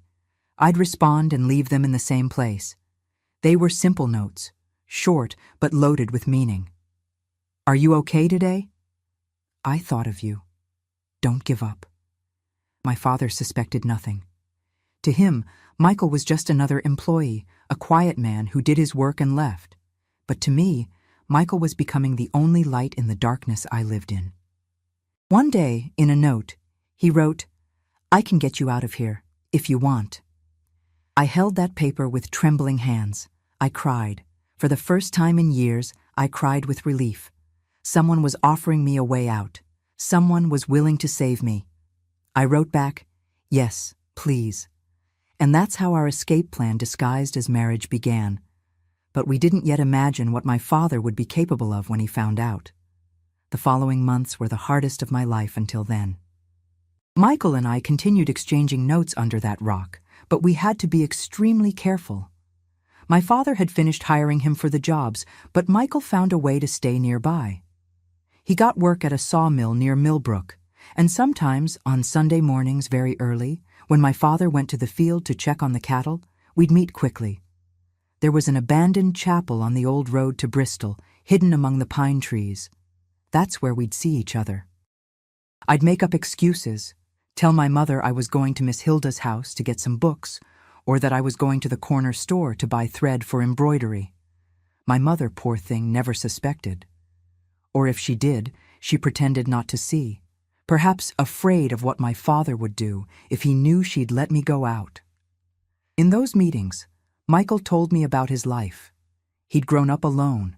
His parents had died when he was young, raised by an uncle who beat him for anything. He'd learned to defend himself early, not to trust anyone, to keep everything inside. But with me, he opened up. He told me he'd never felt anything like what he felt for me, that he'd protect me from anything, that we'd manage to get out of there together. I believed him. I had to believe. He was my only hope. But as the months passed, my father began to notice I was different. I couldn't hide the small light of hope that had been born inside me. He noticed, and he didn't like it at all. One night, in September 1966, my father called me into his study. He was sitting behind the solid wood desk, fingers interlaced, looking at me with that look I'd learned to fear. "Sit down, Clara," he said, pointing to the chair in front of the desk. I sat, hands sweaty, heart racing. "You've been different," he began, his voice too calm, which was always a bad sign. "Smiling more, distracted, as if you were thinking about something, or someone." "No, Father, I tried to speak." He raised his hand, silencing me. "I'm not stupid, Clara. I know when someone's hiding something from me. And you, my daughter, are hiding something." The silence in the room was so heavy I could hear my own heart beating in my ears. He stood up, walked around the desk, stood next to me. He put his hand on my shoulder, squeezing. "You don't need anyone, understand? You have everything here. You have this house, you have food, you have good clothes, you have your father who takes care of you. What man in this world could give you more than I give you? His hand squeezed harder, and I held back the urge to cry. None, Father, I whispered. Exactly, none. So you stop this nonsense of dreaming about Prince Charming. That doesn't exist. What exists is me, taking care of you, protecting you, always. He released me and went back behind the desk. You can go. I left there, trembling, but more determined than ever. I needed to get out of that house. I needed Michael. The next day, I left a note for him under the rock. My father is getting suspicious. We need to hurry everything. Michael responded the same day. I'll figure something out. Trust me. And he figured it out. He discovered that if we went to Bristol, a neighboring town where no one knew us well, we could get married at the courthouse without needing my father's authorization. I was of age, had just turned 18 in October 1966. Legally, I could marry on my own. We planned everything in secret. On January 15, 1967, a Monday with strong sun and blue sky, I told my mother I was going to Miss Hilda's house to spend the afternoon helping her organize some books. My mother nodded without looking into my eyes. To this day, I wonder if she knew, if she'd guessed my plan and let me go because, deep down, she wanted me to be free. I left the house with a small bundle hidden under my shawl. I had a change of clothes, my birth certificate that I'd stolen from my father's study drawer, and a photo of my mother. Just that. I left everything behind. Michael was waiting for me on the old road, near the little chapel, with a truck borrowed from a friend. We went straight to Bristol. At the courthouse, we signed the papers with trembling hands. I became Clara May Henderson Miller, wife of Michael James Miller. The clerk, a gentleman with a gray mustache, looked at us and said, "You running away from something?" Michael answered, his voice firm, "Yes, but now we're running away together." The man nodded and stamped the papers. "Then get going, and good luck." We left there married, but we knew the worst was yet to come. My father would find out. And when he did, he wouldn't accept it. Michael had rented a cabin in the mountains near Gatlinburg, in an isolated place, surrounded by pine trees and thick forest. He said we needed to stay hidden for a few days until things calmed down, until we could plan where we'd live, how we'd start over. We arrived at the cabin in the late afternoon. It was a simple wooden structure with a fireplace, a double bed, a small kitchen, and a porch with a view of the endless green of the mountains. It seemed like a dream. Finally, I was free. But that night, when I lay in bed next to Michael, I felt a tightness in my chest. A bad feeling, as if something was about to happen. Michael held my hand and said, "It's all okay now. You're safe with me." I wanted to believe. But deep down, I knew my father wouldn't let it go. He'd said so many times, "You're mine, always." And men like him didn't accept losing what they considered theirs. I didn't know that that same night, while the north wind whistled outside and the rain began to fall heavily on the roof, my father was already coming after me. He'd found out where I was, and he was coming to take me back. The storm started around 9 at night.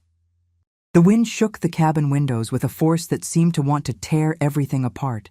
The rain beat on the wooden roof like 1,000 fingers drumming endlessly, and the thunder exploded outside, making the entire structure shake to its foundations. The smell of wet earth entered through the window cracks, mixed with the aroma of smoke from the fireplace that Michael had lit to warm the place. He hugged me tight, saying everything was okay, that we were safe there, protected by the thick forest and the isolation of those mountains. I tried to believe. I wanted so badly to believe. We had soup for dinner that he'd prepared, made with potatoes, carrots, and pieces of sausage he'd bought on the road. The heat of the soup going down my throat brought me momentary comfort. We talked about the future, where we'd live, what kind of life we'd build together. He talked about going to the countryside, buying a little piece of land, raising some animals, planting a garden, having children. 3, at least, he said, smiling in a way that lit up his face. I smiled back, imagining that simple, free life I'd always dreamed of. A life where no one would tell me I was someone's property. Around 11 at night, we lay down. I was exhausted. It had been a long day, full of emotions that had drained me completely. The fear of the escape, the adrenaline of the secret marriage, the hope of a new life, the trip to the cabin. Everything had left me exhausted, as if every drop of energy had been wrung from my body. Michael hugged me from behind, his warm body against mine, his arm heavy and protective over my waist. I felt for the first time in my life what it was to feel truly protected, not imprisoned. It was different. It was like breathing fresh air after years of breathing ashes. It was good. It was peace. I was almost falling asleep, already in that zone between being awake and sleeping, when I heard a different noise outside. A creaking of wood, maybe, or the sound of an engine muffled by the rain. I thought it was a branch falling because of the wind, so I didn't worry. I closed my eyes again, letting the sound of the rain lull me. The noise of the storm was so loud, so constant, that it muffled any other sound. It was as if the world outside had disappeared, and only that cabin existed, that bed, that wool blanket that smelled of mothballs, me and Michael. But then, in an instant that was engraved in my memory like hot iron marking flesh, the bedroom door was broken down. The crash was so loud that for a second I thought it had been lightning striking the house, wood shattering into pieces, hinges breaking with a horrible metallic snap, screws flying. I jumped in bed, my heart racing so fast it felt like it would come out of my mouth, not understanding what was happening, my mind still caught between sleep and waking. Michael was already getting up, in a quick, instinctive movement, positioning his body in front of mine like a human shield. And then I saw him, my father.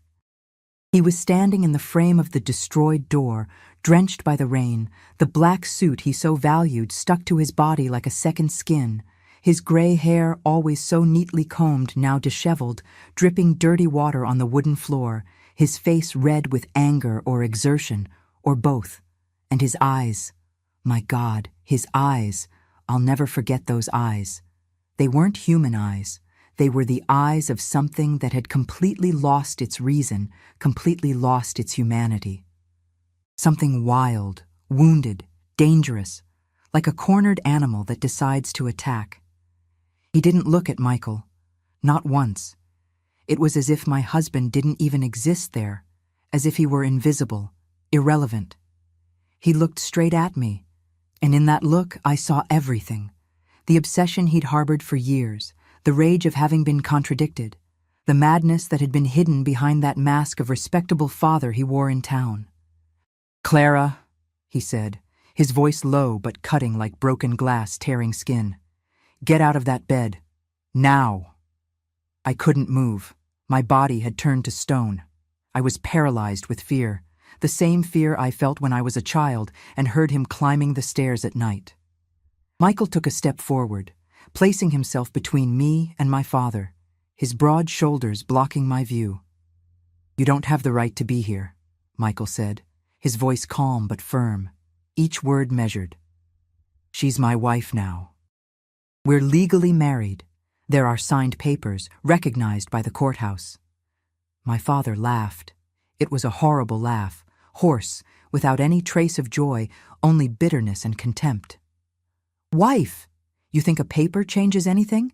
A paper is just paper. She's my daughter. Mine. I raised her. I fed her. I took care of her all these years. No paper will change that. No man will take her from me." He advanced into the room with heavy steps, and then everything happened too fast and too slow at the same time. My father went right past Michael, or tried to pass, pushing him with his shoulder, and came straight to the bed like an enraged bull.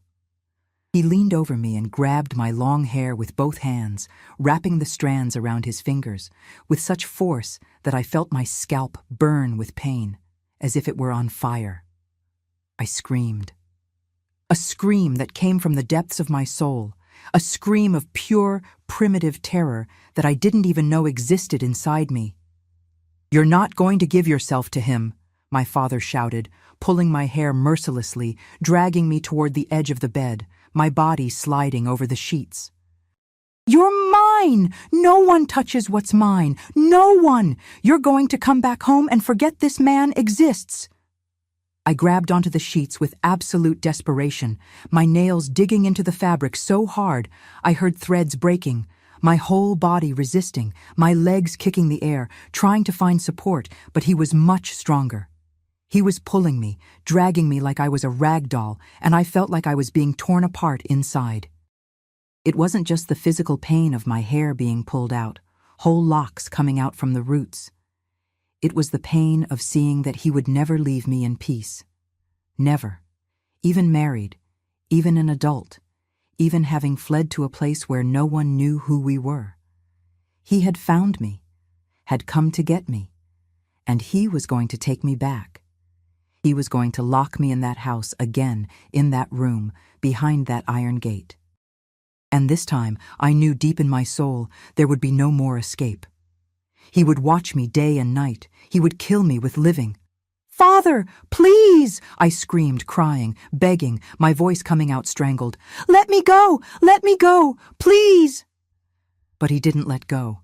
He kept dragging me with that inhuman strength that rage gives people, and I kept holding on to the sheets that were already coming off the mattress, fighting, screaming, crying, feeling that my life had ended there.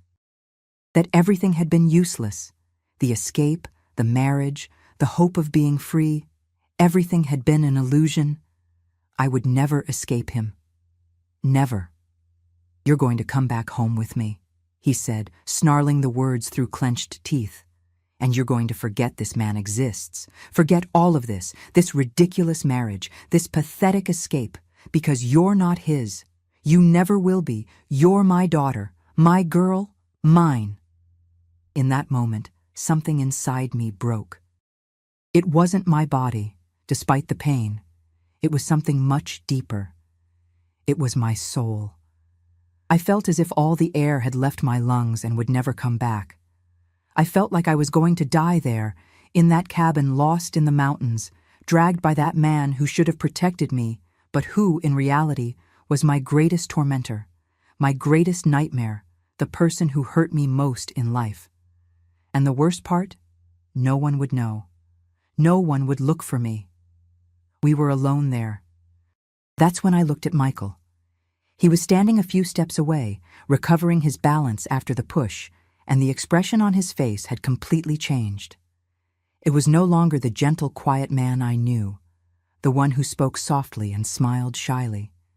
His eyes were dark, cold, empty of any emotion I could recognize. But at the same time, there was something burning deep down, way down deep. Something I couldn't name, but that gave me a chill that ran down my entire spine. He was no longer afraid. He was no longer hesitating. He was no longer measuring the consequences. He was decided, and in that endless second, while my father continued dragging me and I continued screaming and crying, I saw Michael move. It wasn't a hurried, desperate movement. It was calculated, precise, controlled, as if he'd done it 1,000 times before, as if some part of him that had been asleep had awakened. The storm outside continued roaring. The wind howled through the trees. The rain continued falling like a waterfall on the roof. And inside that isolated cabin in the middle of the mountains, surrounded by pine trees and darkness, something was about to happen. Something violent, something definitive, something that would change everything forever. Something that would free me once and for all from that man. But I still didn't know the price that would be paid for that freedom. And I still didn't know who the man I'd married really was. What happened in the next few seconds changed my life forever. Michael didn't shout. He didn't panic. He didn't freeze in fear like most men would in the face of someone so furious and determined as my father. He moved with a calm that was almost supernatural, as if time had slowed down just for him, as if each movement had been planned in advance, rehearsed 1,000 times in some dark place in his mind. I saw everything happen as if I were watching from outside my own body, Fear had left me in that strange state where everything seems very sharp and very distant at the same time.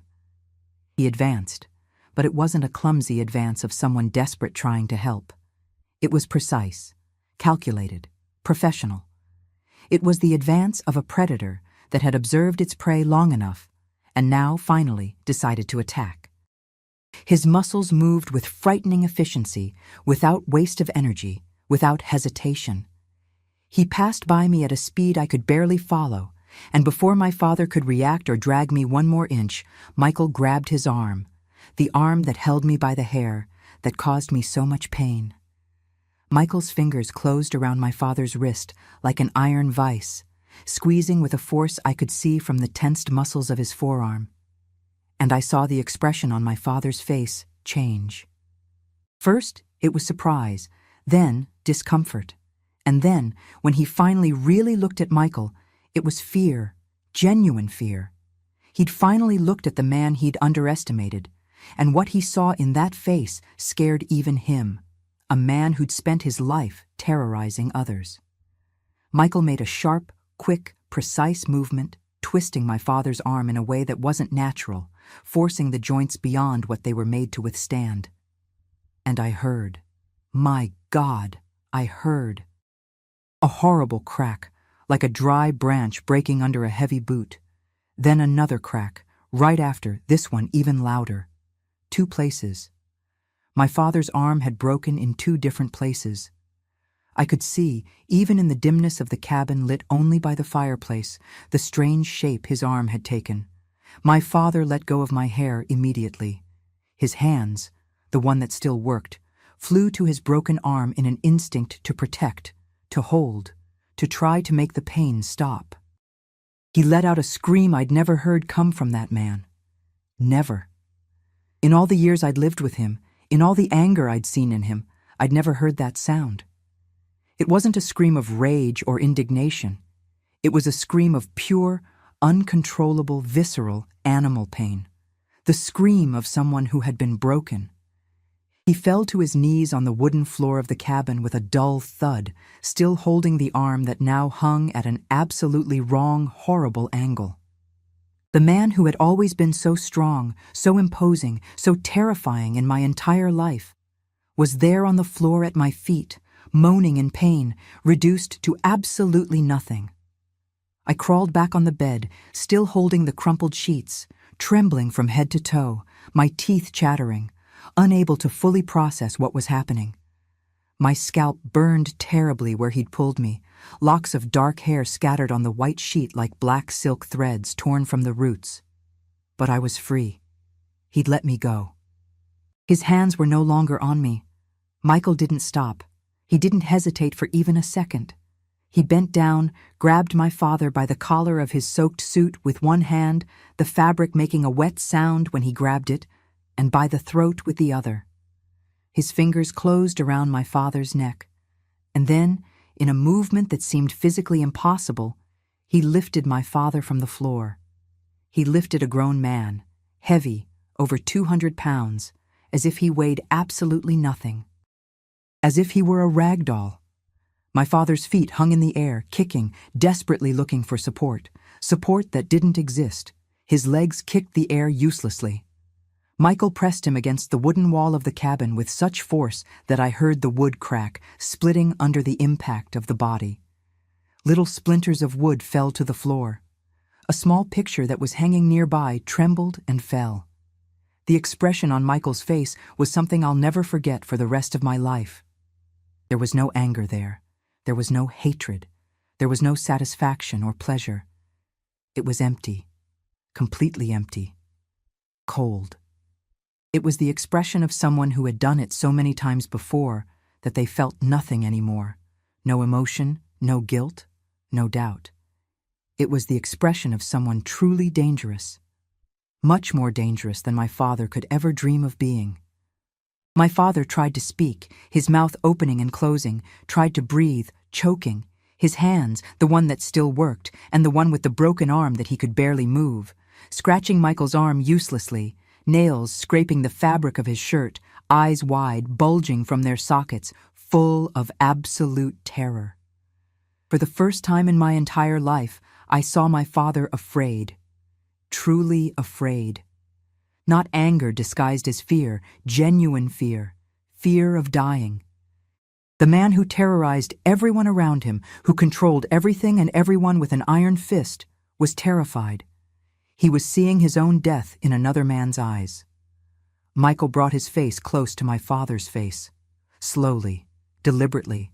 So close their noses almost touched. So close they breathed the same air. And then he whispered. His voice was low, almost gentle, but loaded with a coldness that cut deeper than any scream. And in the quiet of that cabin, the storm outside had considerably diminished, as if even nature had stopped to witness this transfer of power. I heard every word, every syllable. "I know what you did to her all these years," Michael said, his voice cold as the north wind that blew in the mountains, each word chosen with surgical precision. "I saw it in her eyes. I saw the way she's afraid of you. I saw how she shrinks when you come near. I know exactly what you are. I know men like you." My father tried to deny, tried to say something, his lips moving desperately, but Michael's hand squeezed his throat tighter, completely cutting off the words, cutting off the air.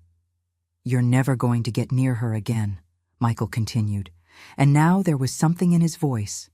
It wasn't anger, it was a promise, a conditional death sentence. "Never again. You're not going to look for her. You're not going to send anyone after her. You're not going to write. You're not going to show up. You're going to forget she exists. Because if you come back—" He paused, letting the words hang in the air like lead, letting the silence speak for him.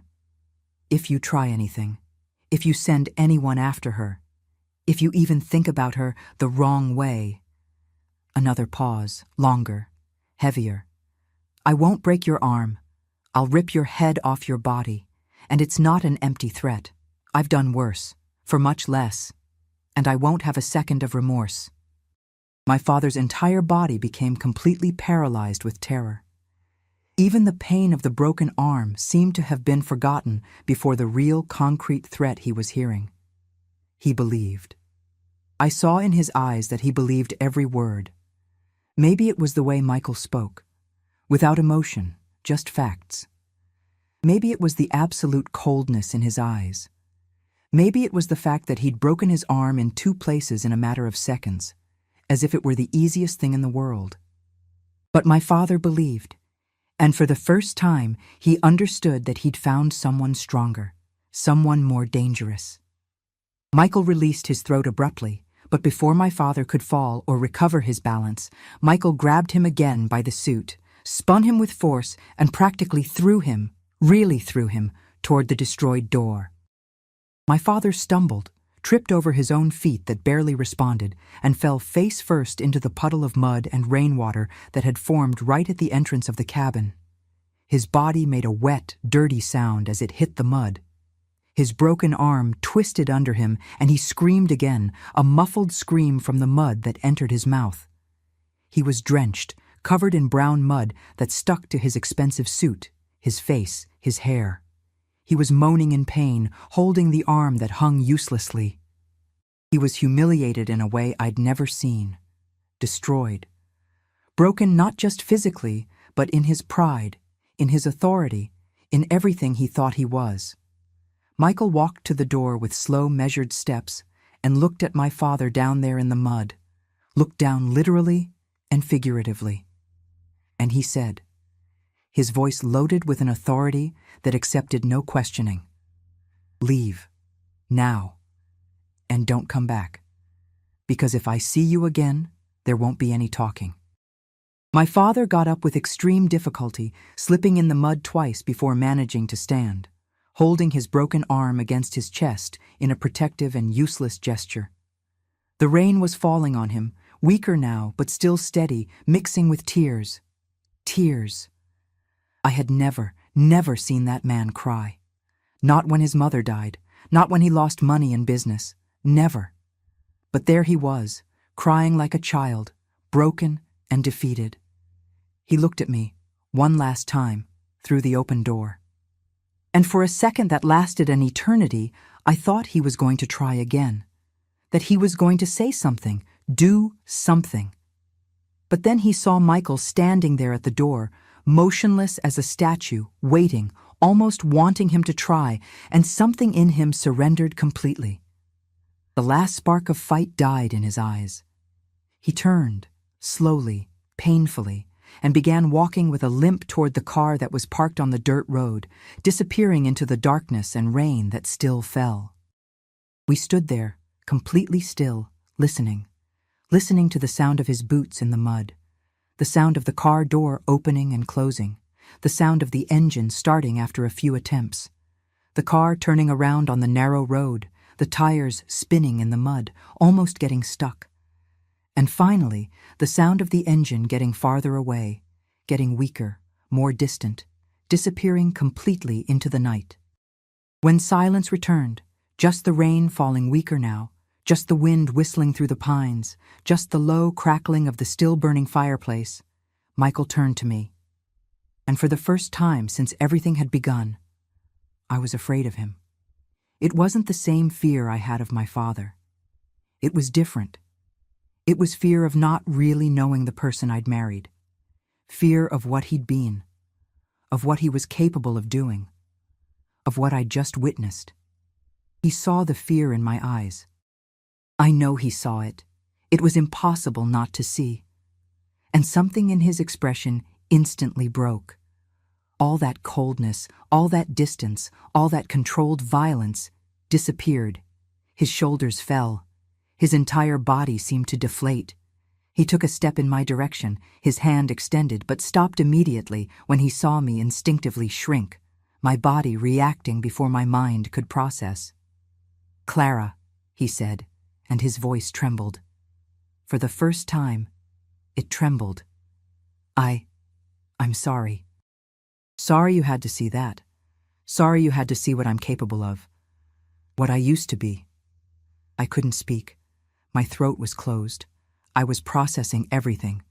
The man who had terrorized me my entire life was out there, broken, defeated, fleeing into the darkness like a wounded animal. And the man who saved me was here, in front of me, with blood on his hands, metaphorically at least, trembling, afraid of losing me. "I'm not that person anymore," he continued, his voice low, loaded with something that seemed like genuine pain, deep regret. "I was, a long time ago, when I was much younger, before I met you, before I knew it was possible to be different. I was violent. I hurt people. I did terrible things, things I'm not proud of at all, things that haunt me to this day. That's why I left Knoxville. That's why I came here, to Millbrook, to start over, to let that man die and be someone different. Someone better." He ran his hand through his hair, wet with rain and sweat, his eyes shining with something that looked like tears held back for a long time. I swore to myself I'd never use that part of me again, that I'd let it die, buried there in Knoxville along with everything I did wrong. But when I saw him hurting you, when I heard you scream like that, when I saw the terror in your eyes, his voice failed completely. I brought it back. I resurrected that man I'd sworn to bury. For you. Only for you.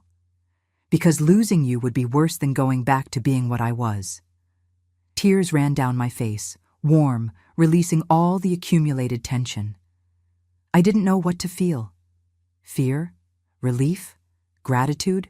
Confusion? Maybe everything at the same time. Maybe no single feeling was enough to describe it. "He won't come back," Michael said, his voice firmer now, more confident, returning to control. "Men like him, when they meet someone stronger, someone more dangerous, they back down. They're only brave with those who are weaker. They only attack those who can't defend themselves. You're free from him now. Really, forever." And that's when it really hit me. I was free. Really, completely, totally free. The monster who had imprisoned me my entire life had left, defeated, humiliated, with his arm broken and ego shattered into 1,000 pieces. He would never be able to control me again. Never be able to touch me again, never be able to look at me that way again. Never be able to call me his. It was brutal. It was bloody, even without visible blood. It was violent in a way I never imagined I'd witness in my life. But it was the night I finally, for the first time in 18 years, felt safe. The night I discovered that the man who loved me was willing to bring back his own demons to protect me from mine. The night I became truly free, not on paper, that had happened at the courthouse, but truly free, free in my soul. I got up from the bed slowly, my legs still trembling, and walked to Michael.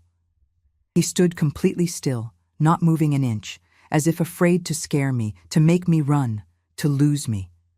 I held his face with both hands, feeling the rough stubble against my palms, and looked deep into his eyes.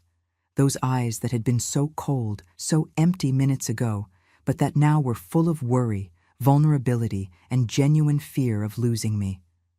"Thank you," I whispered, my voice coming out weak but sincere. "Thank you for saving me, for freeing me, for being strong when I couldn't be." He hugged me then, and I let him. I surrendered to that hug completely. We stood there, embracing in the middle of that destroyed cabin, while the storm finally completely passed. The clouds opened up, and the first golden ray of morning sun began to appear through the trees outside, illuminating the beginning of our new life.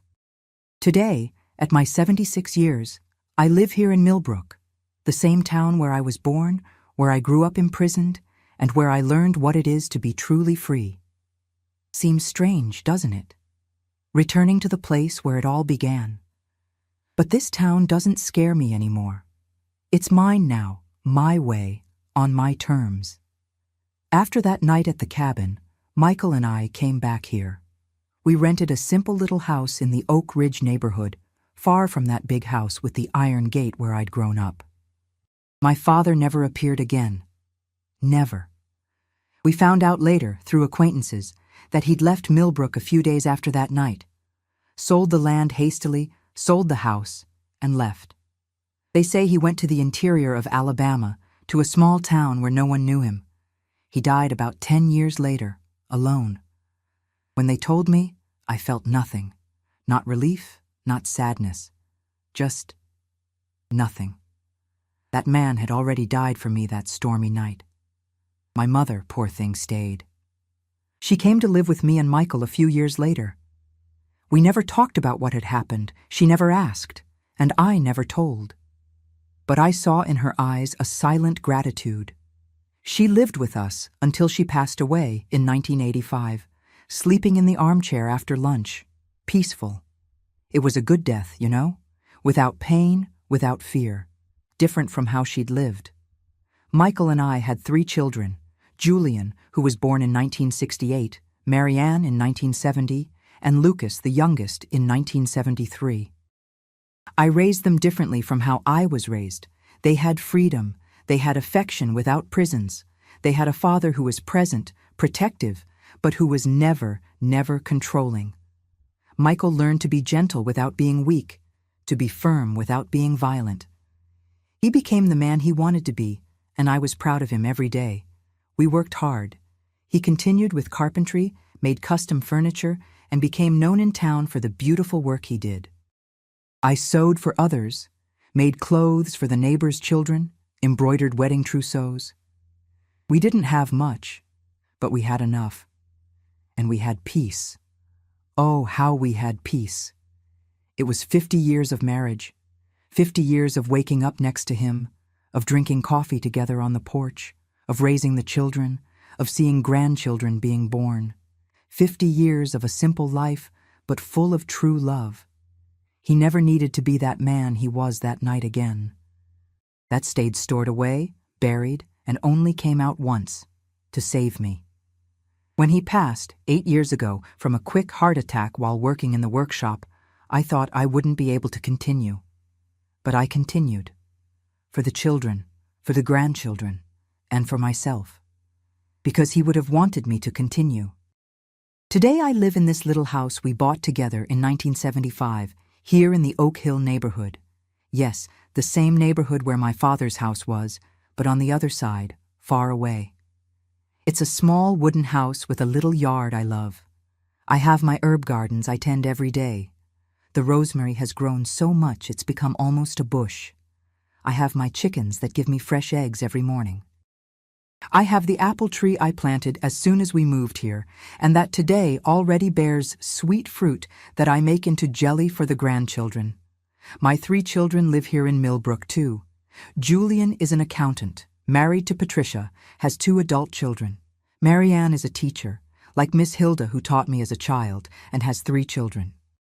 Lucas is a mechanic, works with trucks, and has a daughter, Andrea, who's my most attached granddaughter, the one who taught me how to use the computer. They come visit me every week, taking turns. Sunday, there's always someone here for lunch with me. We make those old dishes, fried chicken, pot roast, cornbread, biscuits with gravy.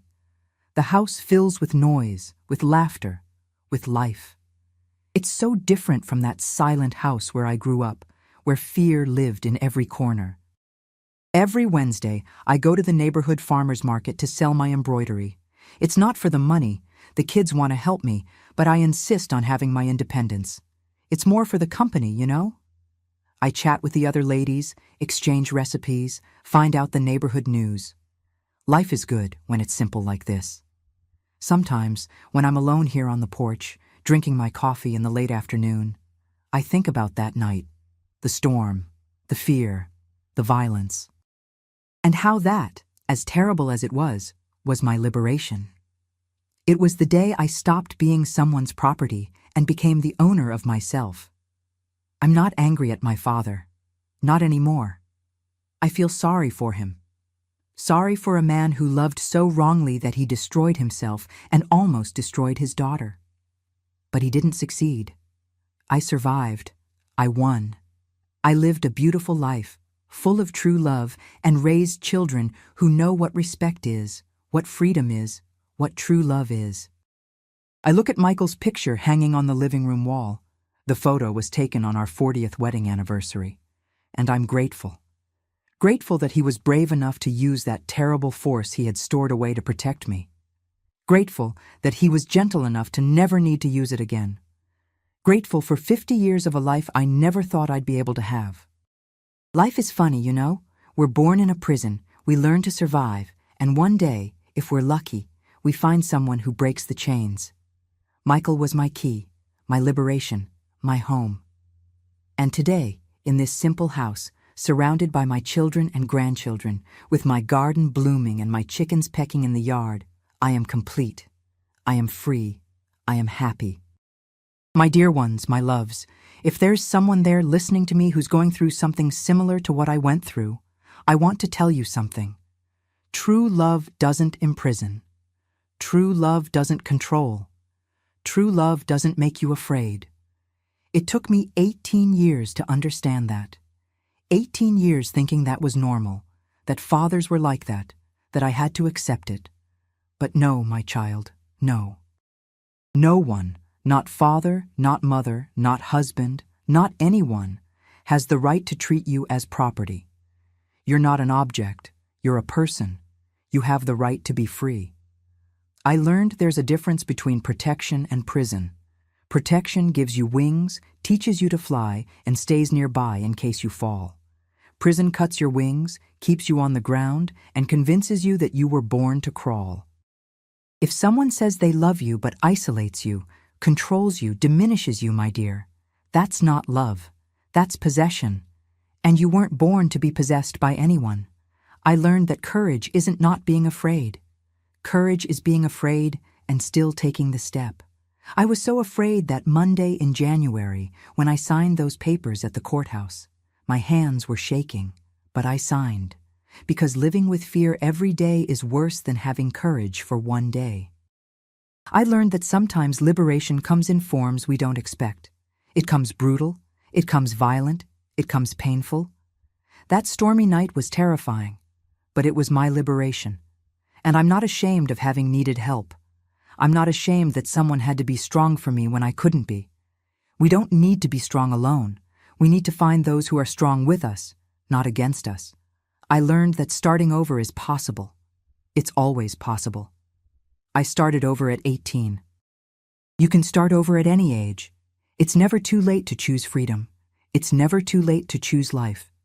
If you're trapped in a house where they control you, where they diminish you, where they make you feel worthless, listen to what this grandma is saying.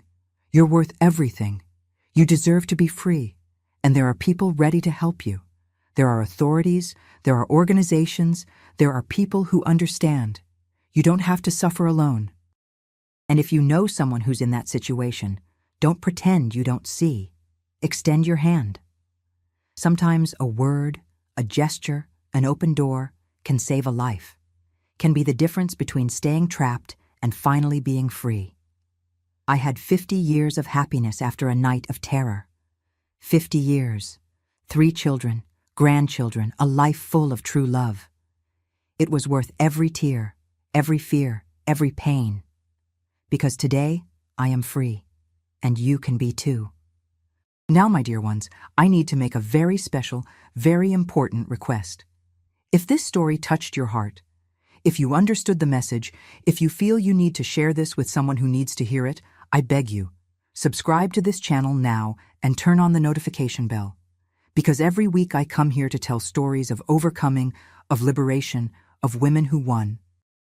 And maybe the next story is exactly what you or someone you love needs to hear to have the courage to take the first step toward freedom. And leave me a comment down below with just one word. Free. Just that word. Free. So I know you watched until the end, that you understood, that you're with me in this chain of liberation and hope. Commenting is quick, it costs nothing, but it means the world to this grandma here. Do it now. Don't wait even one more minute. Because maybe tomorrow you'll meet someone who needs to hear these words and you'll be able to share this video. You'll be able to be the key that opens someone's prison. Thank you for listening to me. Thank you for being here. And remember, you are free. You deserve to be free. And I'm rooting for each and every one of you. A big hug from this grandma here. Until the next story.